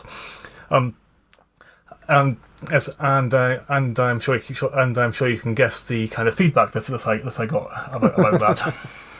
Was it the same feedback I got for putting Nerve on a list of the best of the year? Well, possibly even more whining and unimaginative. Yeah, I like Nerve. Whatever. I still haven't seen this, and I might not, but I don't think I will. The moment's gone. But yeah. With regards to revisiting that whole universe, while the original Ghostbusters is a fantastic film and quite rightly regarded as a classic, Ghostbusters 2 really wasn't all that good. Partly because it largely relied on people not believing ghosts were real again. despite an interdimensional gateway being opened up a skyscraper, and a 50-foot marshmallow tramping down the street flattening cars. So with this new one that they're going to do, if they go back again to people not believing in ghosts and the Ghostbusters having to convince people all over again that the ghosts are real, then that would likely end up not being very different from any of the other ones. If it's a world where ghosts are real and ghostbusting has become an established profession, and I'm not quite sure where is that they're planning to go with that. Yeah. I will stick with the positivity angle on the unknown and say that I'll kneel before for now and think of all the good things that could happen. Yeah. Do you think the actual existence of this threequel that undoes the reboot is a sexist motivation, or do you think it's purely just cash? We think this will make money, we don't think yours will. I think that's all it is, personally. Yeah, I don't believe that studio producers, when it comes to their wallets, are sexist. They may very well be sexist when it comes to the casting couch and all of those horrible things, but when it comes down to, I've got a bunch of stakeholders who want to make a lot of money, then they will make the right decision. Based purely on the money, I mean, Yeah. Isaac? Well, I like Ghostbusters. I really like Ghostbusters too. I know that one of the problems, the problem is, like, he said something dodgy recently. I think it implied that, like, how was it implied? But he said something real weird about the most recent one. It got a lot of people. I think that's what got a lot of people upset. I don't think it was so much the point of, like, the old one didn't do well. I think it was sort of, I don't know whether it was because he was saying, like, the reason the old one, the other one didn't do well is because of, like, the new, like, female Ghostbusters or something. I'll have to try and find it. But he said something a bit suspicious. So I think that's where a lot of the trouble's coming from. Right. I must have missed that. Yeah, I think he said something kind of a bit sus. But I mean, other than that, Ghostbusters is pretty fun, isn't it? And they're entertaining movies, so yeah, I'll watch another one. So, kneeling before? Yeah, why not? Cool. Next trailer, we'll talk about Hobbs and Shaw, because I know Isaac wants to talk about it. Yay! We talked about Fast and Furious before. I actually think the trailer looks alright. Idris Elba is a guy who becomes a superhero. So basically, there's been comments about certainly the more recent Fast and Furious films where they're like, yeah, now they're basically superheroes. So now they are actually superheroes. Well, supervillains. And then you've got The Rock and Jason Statham chasing him down. And The Rock is definitely a superhero. Yeah. It looks Samoan Luke Cage versus Cockney Luke Cage versus Luke Cage. No, Samoan Thor, is that not what they call him in one of the films? Oh, they call him Samoan Thor, yeah. Yeah. Versus the Artful Dodgers. No, what's he called? What's the weirdo from Charles Dickens called? He beats his dog and the baddie, Dean something. I can't remember. There's that guy, anyway. Yeah. Yeah, the baddie from Oliver Twist versus and Samoan Thor versus Luke Cage. Or Luther. I'm sure. I don't think it's happened in any of the episodes. I'm pretty sure Luther could probably punch through a car door. Yeah. Luther Cage. We'll go with that. Luther Cage. Yeah. So you're kneeling before. I'm definitely going to kneel before because I think it looks kind of stupid and fun. Also, the trailer's really long. It's a very long trailer. Yeah. No, but no, it looks fantastic. Andrew, I'm kneeling before this, for the same reasons that I mentioned earlier about the latter Fast and Furious movies. Just because like they're so overblown and so stupid, then they can't help but be fun. Yeah. And I'm pretty sure this is going to be more of the same. Chris? as much as the trailer actually breaks some of my usual rules, which seems to be like showing all the action and giving away lots and lots and lots, it does just look ridiculous fun. So for that, I've kind of got to kneel before it. Yeah. Aaron? I actually don't know anything about this one, so I'm afraid I'm going to have to sit on the fence. Fair enough.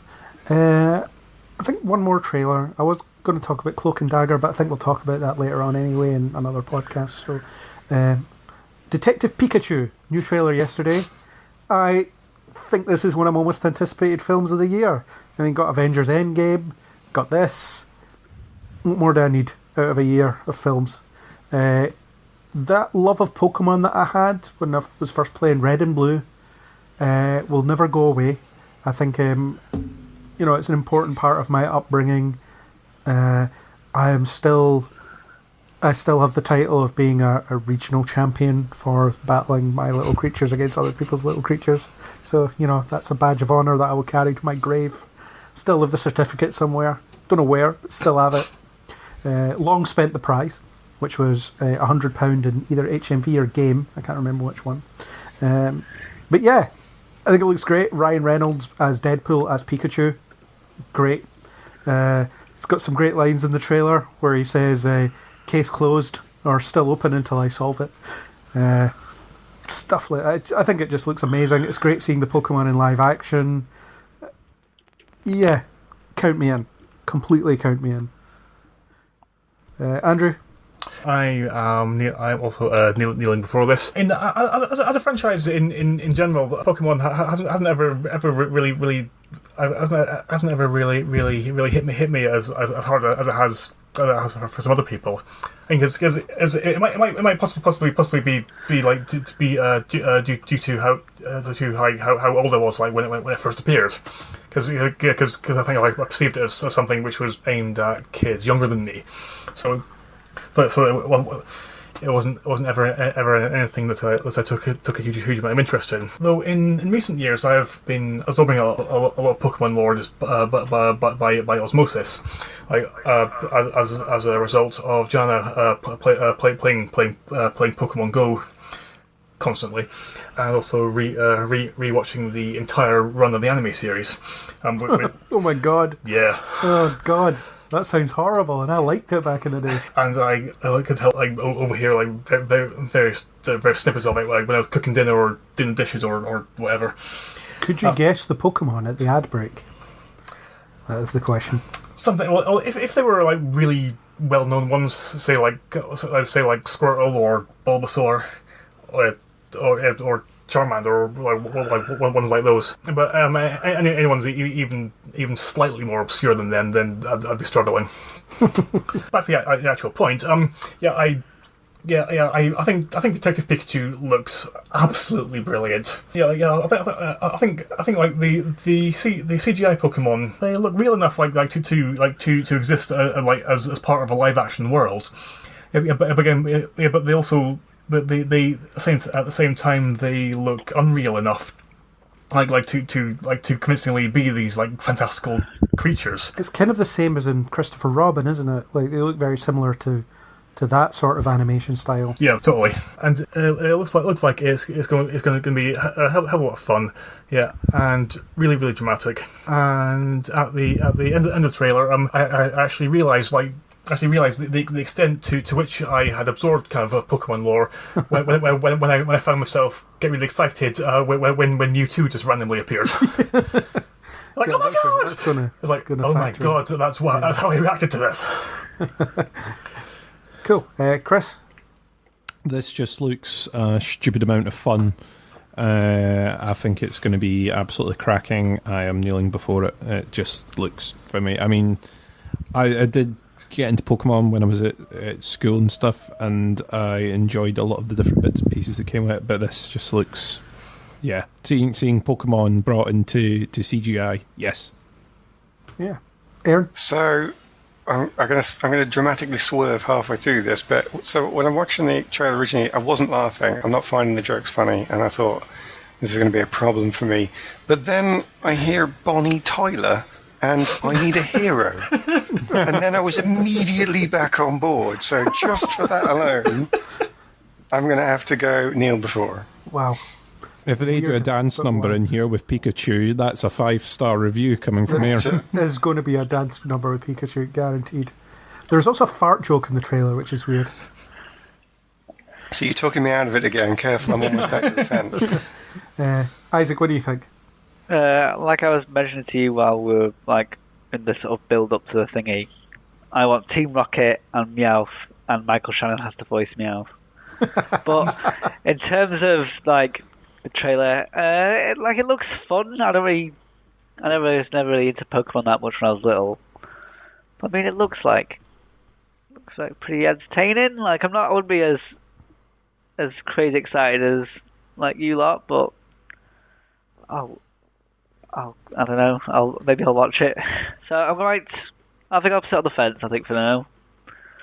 Fair play. So we'll talk about one more trailer. If we have time, we'll come back. But I want to talk about the trailer for Yesterday, which is a film about a guy who is the only person on Earth who remembers the Beatles, and therefore he decides, I'm going to write all their songs and be a millionaire.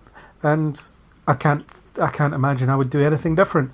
But I always like these kind of weird alternate reality type stories. I was really disappointed when Ricky Gervais had to be in The Invention of Lying, because I like the idea, but it's Ricky Gervais, so, way to ruin it already, thanks. I find this quite interesting, let's push aside the meta side of it, where they mention Coldplay in the trailer. Aren't Coldplay inspired by the Beatles? How much of modern music inspired by the Beatles? If the Beatles didn't exist, our world would be completely different. I mean, what would Oasis do? Liam and Noel Gallagher would just be like crackheads in Manchester, wouldn't they? Oh, that would be fantastic. Kneel before no Oasis. I hate Oasis. So I'm going to kneel before this trailer for Yesterday because I think it seems really interesting. I like the Beatles music, so it'll be interesting to see the world reacting to it for the first time, but in a modern setting. Although, as you said earlier, Isaac, I think some of the lyrics wouldn't quite be woke in 2019. They won't be very woke. So, yeah, I'm here for this film. Weird sci-fi concept thing. It'll be interesting to see how it plays out. Andrew, what do you think? I like the look of this. I mean, because it's an interesting idea. So I'm going to be tentatively kneeling before this, as I'm not too sure how well the film is going to do in convincing me that very safe, mellow '60s guitar pop would send girls into screaming incoherence in 2019. From the trailer itself, it looks like they're going to be doing interesting things with the idea, and as well as that, then it seems like there'll be a look at how the achievement of sudden fame ends up changing people, and even if they are rich and successful, and it doesn't necessarily mean that they're going to end up being happy. Yeah, well, the one disappointment, even though there's no Beatles, there's still James Corden. I wouldn't want to live in a world where there's no Beatles, but there's still James Corden. I just don't think that's fair. Also, another thing that is interesting to note about was just in the casting, because it was like the script for this was written by Richard Curtis, whose stories are notorious for being solely populated by middle class white people, and I thought it was quite an interesting development for the main character who not only be like South Asian descent, but also have that not being specifically relevant to him as a character. Yeah. Chris, what do you think? I don't know where to go with this. I want to like it because it's a new sort of different idea. It sounds interesting. I want to kind of rise against it because if they horrifically use the songs of the Beatles, I will never forgive them. And I also want to sit on the fence because of those two things. However, because of originality, I'm going to kneel before it, I think. Yeah, let's go with that. I'm going to kneel before. I think it's kind of a cool idea. It's something a little bit different. I kind of think it gives them the excuse to use the Beatles musical numbers without doing some sort of Beatles biopic, which I am sure is being written at the moment under the back of all the other biopics that are currently about. So, yeah, let's go with that. Aaron? I think I'm going to have to... I'm struggling to know which way to go, but I think I'm going to make myself go Rise Against, actually. From the trailer, I'm not sure what the film is really about, other than one big, long, shaggy dog story. Lots of jokes about him. It's just the same joke over and over again, where he writes the songs and people sort of try to get involved in that, and it's hilarious how they might knock him off his path. And then there's a vague love story there, and I just have this horrible feeling it's a gimmick to get as many Beatles songs in as possible. Everybody buys the albums, everybody watches it, everybody loves the Beatles, so of course they're going to love this film. And I'm not quite. I just don't know if the film's going to offer anything more than cameos of famous people and Beatles songs. So yeah, I think I've talked myself into Rise Against. Isaac, you didn't reach a position. What was it you were going for? I'm not sure actually. Now you mention it, there's an awful lot of famous cameos and people saying how great the Beatles were. And the Beatles are really good, but I don't know, now I think about it, that doesn't appeal. So you're rising? Yeah, I'm going to rise against. There's something about this that is a little bit unpleasant. Fair enough. Cool. So on that, we'll move on to a bit of news. What I want to start with is the cancellation of all of the Marvel TV shows before one of them even airs or appears on streaming. I don't think airing is the right word anymore. Everyone saw this coming, I suppose, when they canned. What was the first one to go? Was it Iron Fist first, then Luke Cage, then Daredevil, then Punisher and Jessica Jones just got killed in one fell swoop.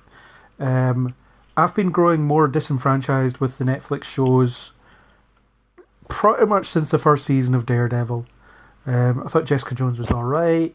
Daredevil Season 2 infuriated me. Luke Cage I wasn't a huge fan of. Iron Fist was okay. Defenders I quite liked. Jessica Jones Season 2 broke me, I think. Daredevil Season 3 is really good. Haven't seen Iron Fist or Luke Cage Season 2. Or either season of The Punisher. Not all the way through anyway. So I'm not shedding any tears that they're gone, although I think I will miss the cast. I think they cast them really well, especially Charlie Cox as Daredevil. If we don't get him back in some form after the 2-year garden leave period is up, then that'll be a shame. So I'm going to sit on the fence about the cancellation because I'm fine with not watching any more of these, but also there are things about them I'll miss. Chris?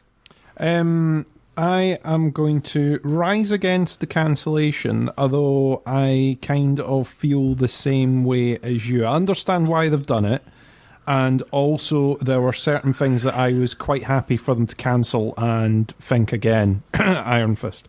But, yeah, I kind of feel that, do you know what? Daredevil, I think, had got back on its footing with Season 3. I think the problem with them overall was that they were too long. You know, like often I have this argument, and I'm sure I've said it on umpteen podcasts about some of like the DC TV shows that we review, going, there's a big sag in the middle of seasons and there's these waste of time episodes. And it's normally, but we need the ad revenue in order to do this. Whereas Netflix isn't supposed to be constrained by any of that sort of stuff. And it still feels like they throw in extra episodes because they want to, and it just seems pointless. So instead of cancelling, I was like, well, do shorter seasons, shorter, better written seasons, because the bones of good stuff was there. Like you say, the casting was pretty much on point in all of these shows. There were normally good enough stories in there. The problem was that they had to take time out from the good enough stories or spend ages building to them because they were doing these prolonged seasons. Yeah. Fair enough. Andrew? I'm kind of like on the fence about this. I've enjoyed most of what's been put out, and in particular, the first season of Daredevil, the second season of Jessica Jones, and the first half of the first season of Luke Cage. The second season of Jessica Jones. Wow, I'm surprised. I know. Because I've found the overall quality of shows like to be kind of variable, and it's got to the point where I don't feel in any kind of rush to actually watch them. They've started to become things that I don't particularly want to watch. I just want to have watched. Yeah, that's fair. Aaron, what do you think? Well, it's going to have to be a rise against for me because of pretty much every conversation we've ever had about superhero TV shows. The reason I'm sort of vaguely understood as being associated with the anti-fun thing is because of I'm wanting to see the darker stuff. I'm wanting to see something more connected to some of the real problems that are going on in the world, and I quite like to see some of the superhero commentary on that. I quite like the metaphors. I quite like the dark universe. I quite liked when DC in their films went into the blacker side of humanity, and whether they did a good job or not, that's where I wanted to be. And I totally get, obviously, why everybody wants to have fun watching telly and watching the superheroes. Obviously, I'm not saying that's the wrong thing, but what I'm looking for personally out of a show is a bit more commentary. And I don't get any of that from watching any of the DC shows. I don't really enjoy them. Black Lightning was a bit of a refreshing change for me from the DC side, but it sort of stood alone. And even then, I kind of not quite been able to go back to it because I didn't love it that much. And Marvel was offering me what I want, and now it's going away for 2 years. So for me, it's a black hole in the comic book genre that really isn't going to be filled. And I can't use DC for it. I just don't enjoy their stuff. So 2 years hiatus probably won't necessarily pick up. Disney will take a different route down to it. This is a big of an end of an era for me. So definitely rise against. Okay, Isaac. I think these shows didn't have much variety. I think they should have mixed the more, the defenders with something along the lines of like Kamala Khan or Squirrel Girl or something that was just like light-hearted, and so you can still have Jessica Jones and Daredevil being all moody, but it's nice to also counterbalance that with something that is just a bit brighter. And I think they just sort of ran out. I got bored of watching, Daredevil being upset because he's got a mum or something, and I think I like Jessica Jones. Jessica Jones is my favourite of the lot. Iron Fist I didn't care for. The last series of Daredevil was very fun, but they were just very moody. And I think it doesn't always have to be that gloomy. And I think the reason that they end they ran to this conclusion is because it was just the same. We've just seen it again. We've already seen, gloomy New York story. We've seen same with I didn't watch any of the Punisher because it's just more gloomy New York story. But I think if they mixed it with, say, Kamala Khan or Squirrel Girl or I don't know, another one that was Totally Awesome Hulk or something like that was a bit more upbeat, and then there's something to please everyone really. So I think they kind of shot themselves in the foot. So I'm going to kneel before this. I think it was a good run, but I think it wasn't gonna pick back up again. Cool. Variety of opinions there. Cool. Next piece of news. Just you were talking about DC, Aaron, so we'll talk about the fact that Ben Affleck is no longer Batman. He has retired from being Batman. So they're going to cast someone young because I guess they want someone cheap that they can lock into the role for a couple of decades, which makes sense, I guess. And I'm not that bothered about Ben Affleck stepping down. I thought he was fine. His Batman was alright, but I'm okay to see a new one.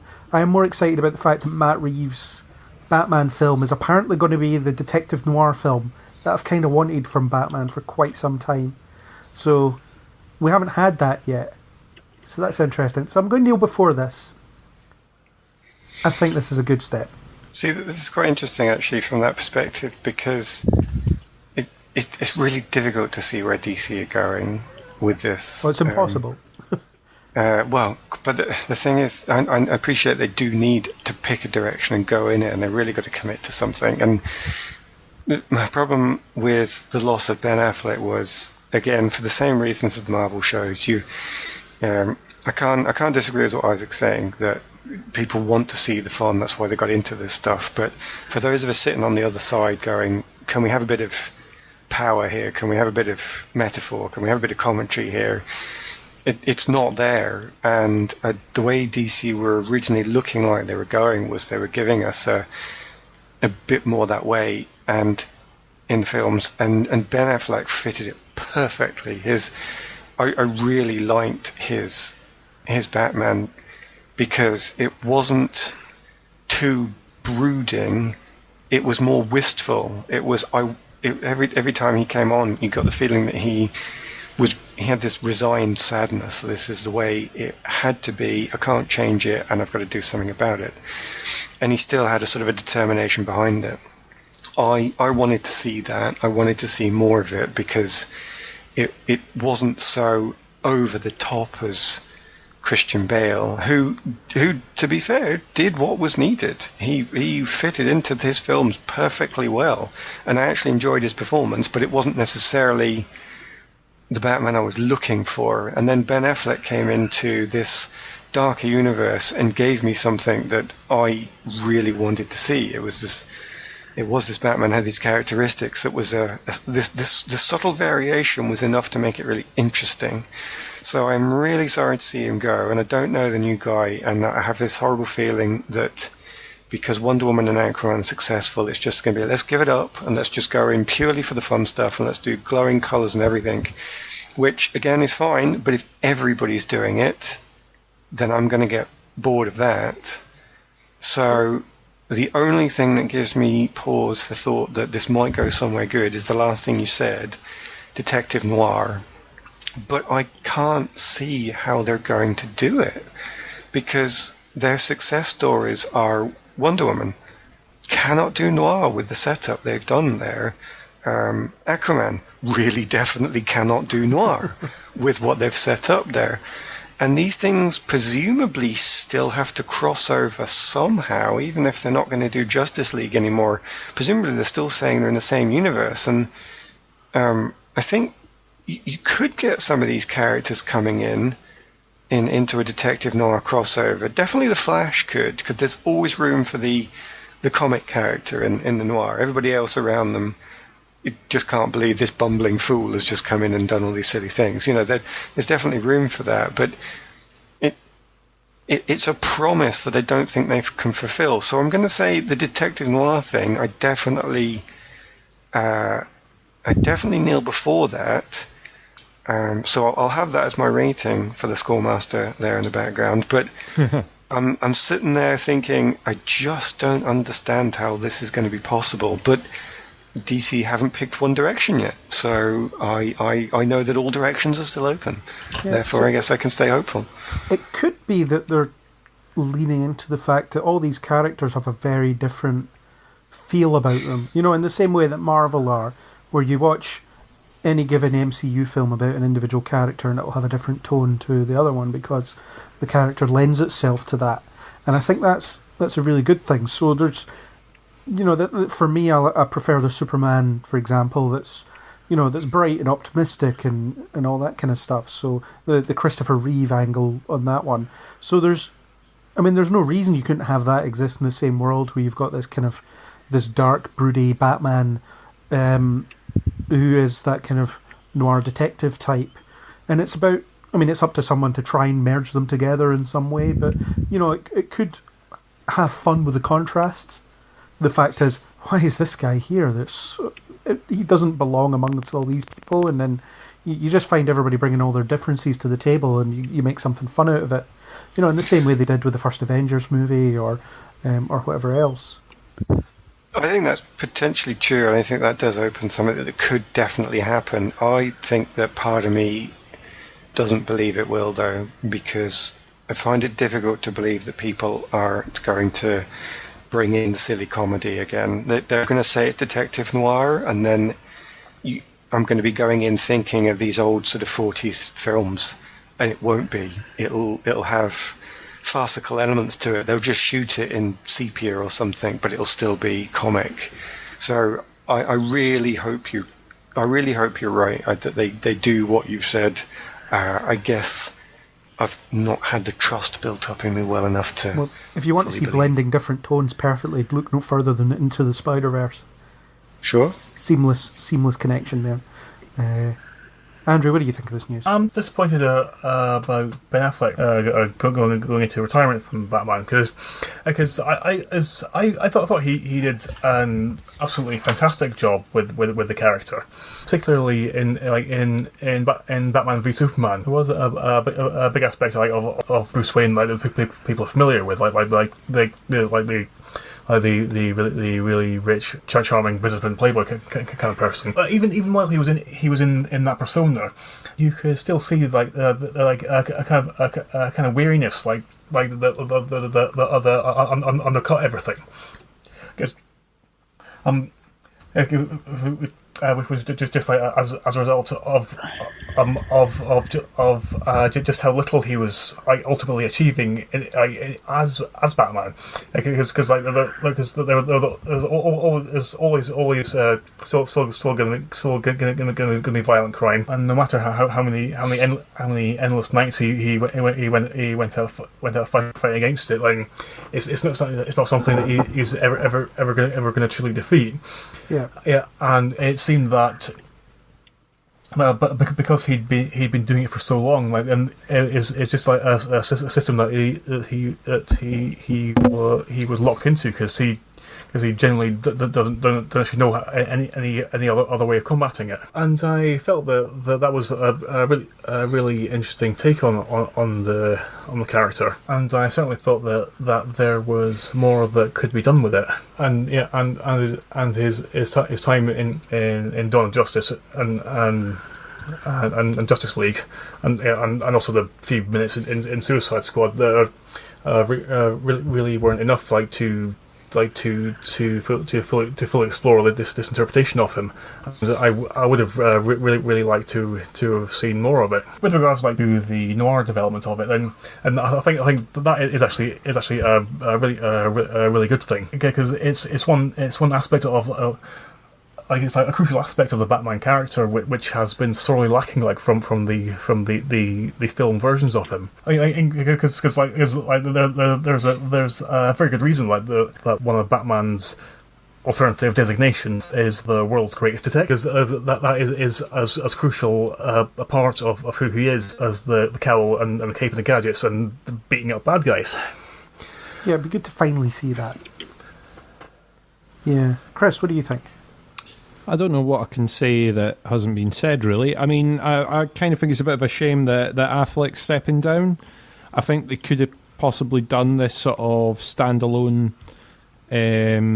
story from his past kind of thing as a different Batman and still kept him, if you know what I mean. So I'm going to rise against it as a thing, but I know why it's happened. They're kind of reformatting the whole thing. It all seems like it's shuffling about. So, yeah, I think he was a good Batman for what he did. I don't think he was handed the best of stuff. I don't think any of them have been handed the best of stuff, apart from maybe Wonder Woman and possibly Aquaman, I thought was all right. But the rest has been a bit, yeah. So, yeah, I'll rise against it. Andrew, for you, was that a rise against, a kneel before, or a fence? It was a fence overall, just because it was kind of one kneel and one rise for the two different aspects of the story. Cancelled it out. Cancels each other out. Isaac, what's your thoughts on No More Batfleck? Well, I didn't really like his Batman. I didn't like Batman v Superman. Justice League was fun, but silly. So you couldn't really take it there's no real seriousness with it. I think it's probably the right decision to get rid of him, because he was so he's always is he going to be Batman? Is he not going to be Batman? It must have been a headache for thinking we don't know what he's doing, where he is. I was just get rid of him. If he doesn't want to do it, instead of just hanging around, changing his opinions or not really suiting into it, just go. I think it was annoying me, so I'm kind of glad they got rid of him. So that's a Neil before for you. Yeah, I think I'll kneel before this. I think get rid of Batman. But in terms of potential future Batmans, if that's a thing, or I think they should do Dick Grayson. I don't think they should do Bruce Wayne. I think they've done Bruce Wayne enough. I think I'd rather see someone else be Batman, because we've just had Justice League was in 2017. I mean, this is a good chance to have more fun, showing someone taking over the mantle of Batman. I think it'd be more entertaining than just Bruce Wayne doing another thing again. Up next, let's talk about Legion.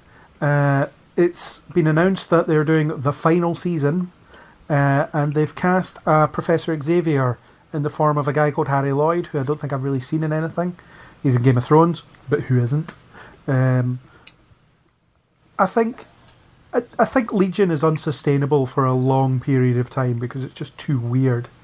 And I don't know how long they would be able to keep making something as odd as this over years and years and years and years. So it's probably right that they're lopping it off at this point after its third season, especially with the whole Disney-Fox merger happening. It could just be this awkward stepchild that's hanging around that no one really wants.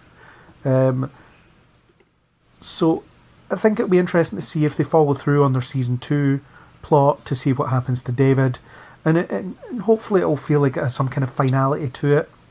Although maybe it'll just end with, I don't know, the last shot of the final episode will be the first shot of the first episode, and we'll have to figure out whether any of this happened or not. I have no idea.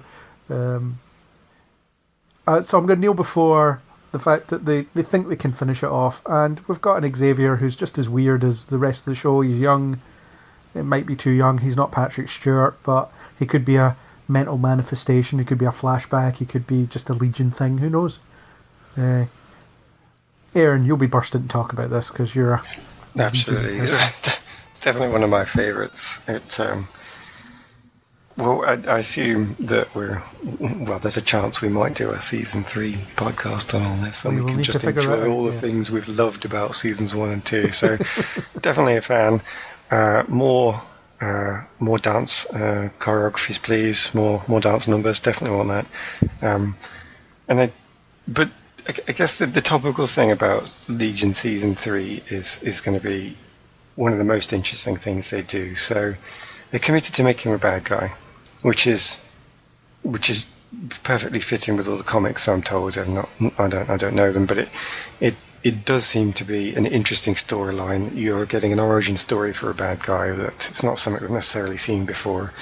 And the thing that really upset everybody about season 2 was him abusing Sid, and people were going across the internet saying how this is awful and it shouldn't have existed and it didn't need to be in the plot. And I think I'm stood against that, saying that I think it was used in the plot. I think it is a good thing to make him a villain. Nobody was trying to say he did these horrible things to Sid and he's still a good guy. It was like, no, you're watching the birth of a villain here. This guy is definitely going down a horrific route, and he's going to have that perfect villain setup of he doesn't think he's bad. He's not embraced evil and decided to worship chaos and destroy the universe because that's what evil people do, even though it destroys themselves. He's an individual who is going down a dark path, but he doesn't honestly believe he is, and he can't understand why everybody's turning against him. He's a human villain, and I think that's going to be a really interesting plot line to see played out in season 3. I hope they commit to it, though. I hope they don't turn around and say, oh, but he's good so really, and he was just misunderstood. I think that would be a cop-out, and then everything they've done with Sid would be completely undermined. So to keep its purpose, he does need to go bad. But what they've been releasing about it seems to suggest that is the way it's going. Sid is going to be the hero of the piece, and David is going to be the villain. And I say for inventiveness alone, Legion has already carved itself out a niche. There is nothing like Legion. There cannot be anything like Legion coming up. Umbrella Academy is like this little teeny Legion feeling light, and it sort of picked up these kind of vibes of Legion, but they couldn't copy it. There's just no way. Cloak and Dagger had its Legion-like moments as well. Well, yeah, fair enough. Yeah, they've sort of had a quick look down that path and said, "Can we follow? No, let's do a bit of an homage and then turn away." And it's like, yeah, that's a good idea. Keep safe. Keep on the right path. I'm guessing those. I don't know much about Umbrella Academy, but certainly Cloak and Dagger is committed to conventionally structured storytelling. So any kind of homage to Legion would be in a dream sequence or in some kind of mind play sort of scenario. Oh, yeah. Absolutely. It's just these little hints here and there that make you think of Legion. It's definitely not Legion-like in that sense. Yeah. In Umbrella Academy, no, definitely not. So Legion is definitely on an island by itself saying, "Here be Legion," and nobody can come near us, and you are right. And to give us something that will fulfill the promise of that, I think they're on the right route to that. As I say, it's a villain origin story that is unique. They were the first ones to do all the darts numbers. They're the first ones to do all the what can we do with this? But I never really thought all of it was art for art's sake. There was a couple of moments where I thought, big plug in the desert. Yeah, no, you've lost it. But for the most part, hot dog van for some reason. Hot dog van for no reason at all. There's definitely a few moments where I think they did cross the line, but for the most part, I really believe they stayed on the right side of the line by giving us something worth watching. That it did use the craziness to put plot points over, to put concepts over. So the promise of season 3 alone, based on what we've seen before, would be enough to make me kneel before. But the comments that I've been reading online, where the I don't know if he's writer, producer, director, all three have said, "No, we're committed to this. He's a villain. This is your origin story. We can tell it in 3 seasons. We're not going to be stupid enough to try and drag the plot out beyond that, because that's not the story we're telling." So that commitment to avoid the lost problem, it backs up that kneel before for me. Cool. Andrew, you're a fan of Legion? I am, yeah. I absolutely love it. Partly because of just how utterly unashamedly demented it is. Also, as Aaron mentioned, there's a purpose, like to all of its madness. Like it isn't random just for the sake of it. I'm glad that it's got a third season to finish off the story. And also I'm glad that they've decided to use this to bring the story to a close. Because I think that if it went on any further than this, I think that the surreal tone of the show would end up overtaking all other aspects of it, and before too much longer, it would end up just becoming a parody of itself.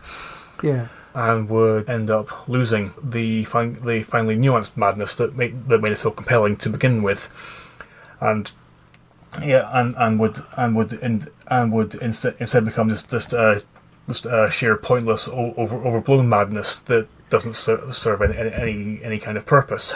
So definite kneel before from you. Yes, it does.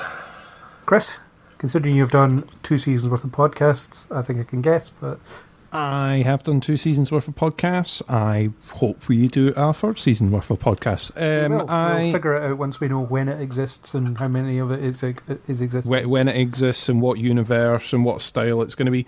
I mean, don't get me wrong. Anyone that's listened to those podcasts that we did will know that I had reservations about the last season. I enjoyed it overall. However, I do think some of the crazy was in there just because they threw stuff. I could not find reasoning for some things. I think in the first season, a lot of the stuff was put in there for a reason. I think in the second season, they decided, we'll throw stuff at the wall to throw people off the scent and keep them guessing. It wasn't as clever with some of it in the second season. I'm glad that they've decided, do you know what? We can tell a story in 3 seasons. We're going to do it in 3 seasons. Rather than going, do you know what? We're going to spin this into 6 seasons now. and we're going to do this, that, and the other. I think great that they've done that. Like that they're going to include Xavier finally in it. I think it would have been a big omission to sort of wrap the whole thing up and not have an Xavier. So I'm glad that they're going to do a little bit in there. I'm kneeling before it. No Patrick Stewart, at least not as far as we know. Oh, it would be a nice end of season cameo or something. Yeah, Isaac, what do you think? Well, it certainly looks weird and fun. I've not actually watched it, but I've seen when you've been watching it. But I think it's too far down the line for me to catch up. Really, You could just absorb it as a 3-season. Yeah, mind-bending if it's beyond a couple of series, I really struggle to catch up with anything. So I think for me, I'll have to just sort of be on the fence for this, just because I'll never get around to watching it. So I won't be able to. I think I've seen Harry Lloyd. I think I've seen him in something. His name does sound familiar. Yeah, and I do enjoy a young Professor Xavier. Another young Professor Xavier. But I'm not going to watch it. So ultimately, I think it's a sit on the fence just because. Yeah, no real input. Fair enough. Okay. Where do you sit on Legion, Craig? Neil before, I'm sure. Neil. Yeah. Okay, sorry. Anyway, yeah, it's fine.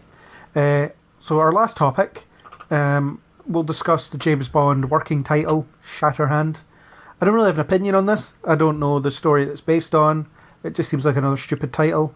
I'm interested to see how they're going to get Adele to wrap a lyric around that. I'm sure it wouldn't be Adele this time. It'll be... I don't know. I'm trying to think of a generic pop band that can be played on the radio ad nauseum for the next 2 years. James Blunt. No, he's dead. Who knows? No one cares about him. One Direction. There we go. They'll do the next Bond theme, and it'll be called Shatterhand, and it'll be... Yeah, I don't know how you get that lyric into a song, but there we go. I want to hear it sung in a Scottish accent. So I'm voting for Paolo Nutini. Because you can't play other Scottish singers. Yeah. Let's get Darius back. Why not? The Proclaimers. Proclaimers. There we go. The Proclaimers with Shatterhand, the new Bond theme. I want that. Yeah, so, I don't know. I'm going to sit on the fence because I have no idea what they're planning here. I just know it's another Daniel Craig story. It has, what's her name in it? Léa Seydoux. She's going to be in it. Is it the same director as last time? Sure, I think. Whatever. We'll see. I don't know. So we had one good one bad one, one good one bad one. So we're due a good one? Let's hope. Aaron, can you tell us what you think of this James Bond Shatterhand thing? I didn't do that one. Sorry, I'm not. Didn't see anything about that one. All right. On the fence then. Yeah, I'll do. It's a new James Bond film. Fine. Okay. Isaac, you're bursting to talk about this, so on you go. Yeah, because I know what Shatterhand is. Because I really like James Bond books. A lot of people are going to be unhappy because it's Blofeld again, but it's one of the best stories. It's just because Ian Fleming is just an insane man. But yeah, so in the book, Blofeld gives up. Well, he doesn't give up. He hides away from his Spectre lifestyle after it goes into tatters and becomes Dr. Guntram Shatterhand, which I think is because Ian Fleming thought of a better name for Blofeld and wanted to use it. And he lives in a Garden of Death, which is in Japan, designed exclusively for the business of suicides. It's where people can go to kill themselves, as the garden contains every dangerous plant and animal in it. And James Bond has to infiltrate it and then survive this hell jungle landscape which just has ordinary people just wandering around waiting for a snake or bear or spider or mushroom to kill them. And also Blofeld's been training in the ways of a ninja. So are they going to go into this? So it's all hand-to-hand combat. It's the book is it's the book version of You Only Live Twice, and it's amazing. It's wonderful, and I really hope that they're not just using the name as a reference, and they are just going to do a story where James Bond has to infiltrate a giant garden of death to fight his old adversary, who is now a ninja. So if they do that, I bet you they'll do are you going to that garden because you want to stop Shatterhand, or are you going because you want to die? That'll be the question. Yeah. Yeah. Also,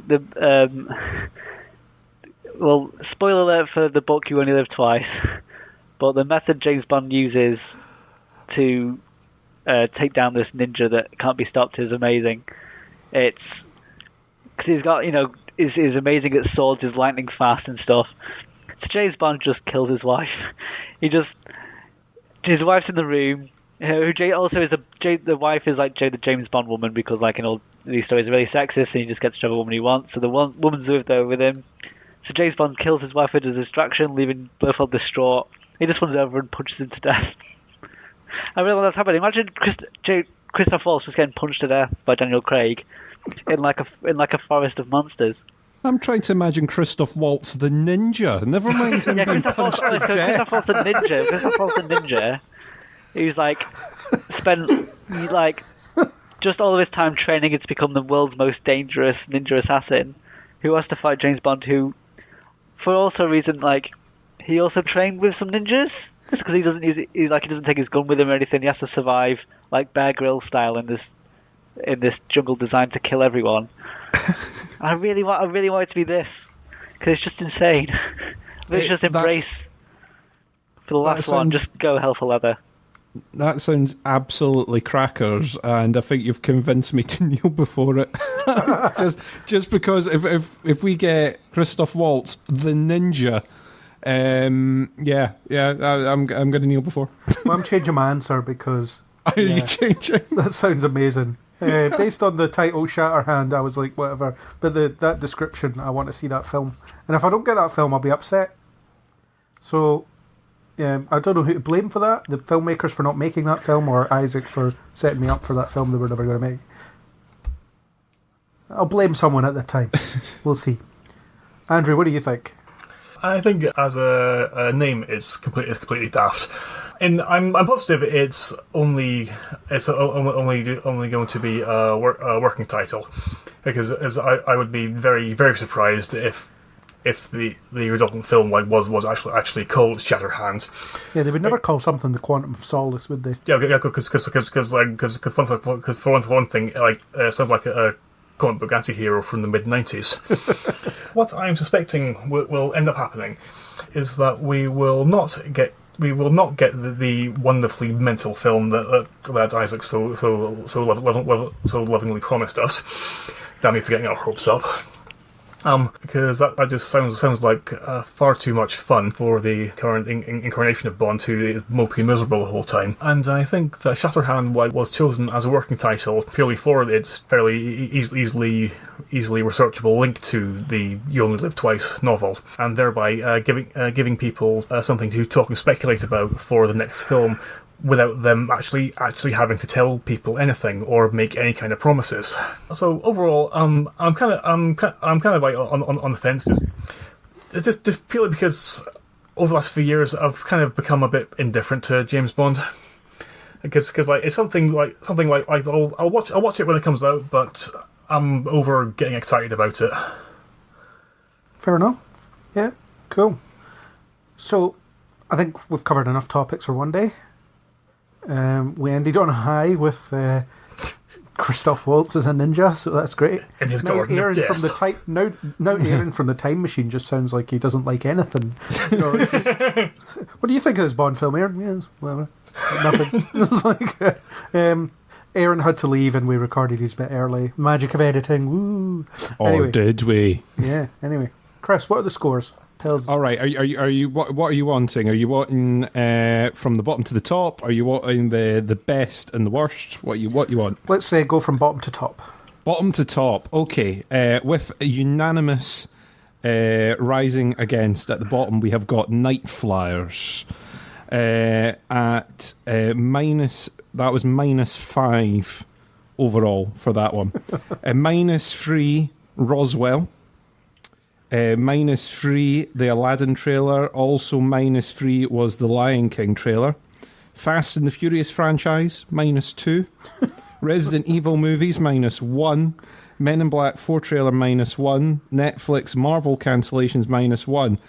Because no one took a vote on anything, the Oscars 0. Sunny in Philadelphia, 1 point. Frozen 2, 1 point. Yesterday trailer, 1 point. And then we get into a lot of 2s. So we've got Doom Patrol on 2. The one that Andrew mentioned at the beginning that I could not quite pick up the name of. Siempre Bruja. Yep, okay, that's 2. You're going to have to send me the spelling of that, and Yeah, I'll never find it. We have got the new old film based on Ghostbusters film, that's 2. No Affleck, new Batman and Batman Noir is on 2. Star Trek Discovery on 3. Good Omens on 3. And James Bond Shatterhand is 3. How to Train Your Dragon 3 is 4. We have got Hobbs and Shaw with 4 points. Detective Pikachu with 4 points. Legion Season 3 with 4 points. And then finally, at the very, very, very, very, very top, we've got Final Space with 5 points and Umbrella Academy with 5 points. There we go. Our completely pointless scoring system. Yeah. If you want to know, we kneeled more than we rose against. So 57 kneel befores, 19 rises against, and 31 sitting on the fence. So we sat on the fence more than anything. We sat on the fence more than we rose against, but we knelt before more. All right, okay. That's interesting. We're quite a positive bunch. Ish. Yeah. Okay. So on that note, I think we should wrap up. Our next podcast should be Captain Marvel, because that's out next week as of time of recording. So we'll get something in the diary for that. Exciting times. Another Marvel movie. Yeah. Big things coming up. We have Star Wars Day isn't far away. Alien Day isn't far away. Star Trek Day is even closer. That's about it. Endgame. We'll have some kind of pre-Endgame content that's Marvel related, that's not Captain Marvel. Here's me selling all this stuff that we don't. You're going to be busy recording all this, Craig. I know, just talking to myself, putting on voices. I think we're all having time off. You had time off, you had a month off. And then some. Anyway, so, Andrew, thank you for being here and discussing nothing. Is it what amounted to nothing? With her nothing topics. Well, I am very happy to be here and share my emptiness with everybody else. Aaron, thanks for being here. Jiggly. Chris, thanks for being here to discuss nothing. I enjoyed putting my nothing into the empty void. That sounds really dirty. I don't know if I should bleep that, but I won't. Isaac, thank you for being here in the next room. Yeah. The magic of the next room. The magic of the next room. Yeah. Thanks, Craig. Way. Appreciation for the first time ever. Thank you all for coming, and next time we'll actually talk about something. So, that was our discussion about things that have been going on. If you like what you heard, then please do hit that subscribe button on iTunes, YouTube, or any major podcasting app. iTunes users, please do leave us a star rating and a comment to show us that all-important love. We do need it. If you want to discuss this podcast or anything else, then you can contact us on Facebook or Twitter under Kneel Before Blog, or leave us a comment under kneelbeforeblog.co.uk. As always, we hope you'll join us on the next Kneel Before Pod.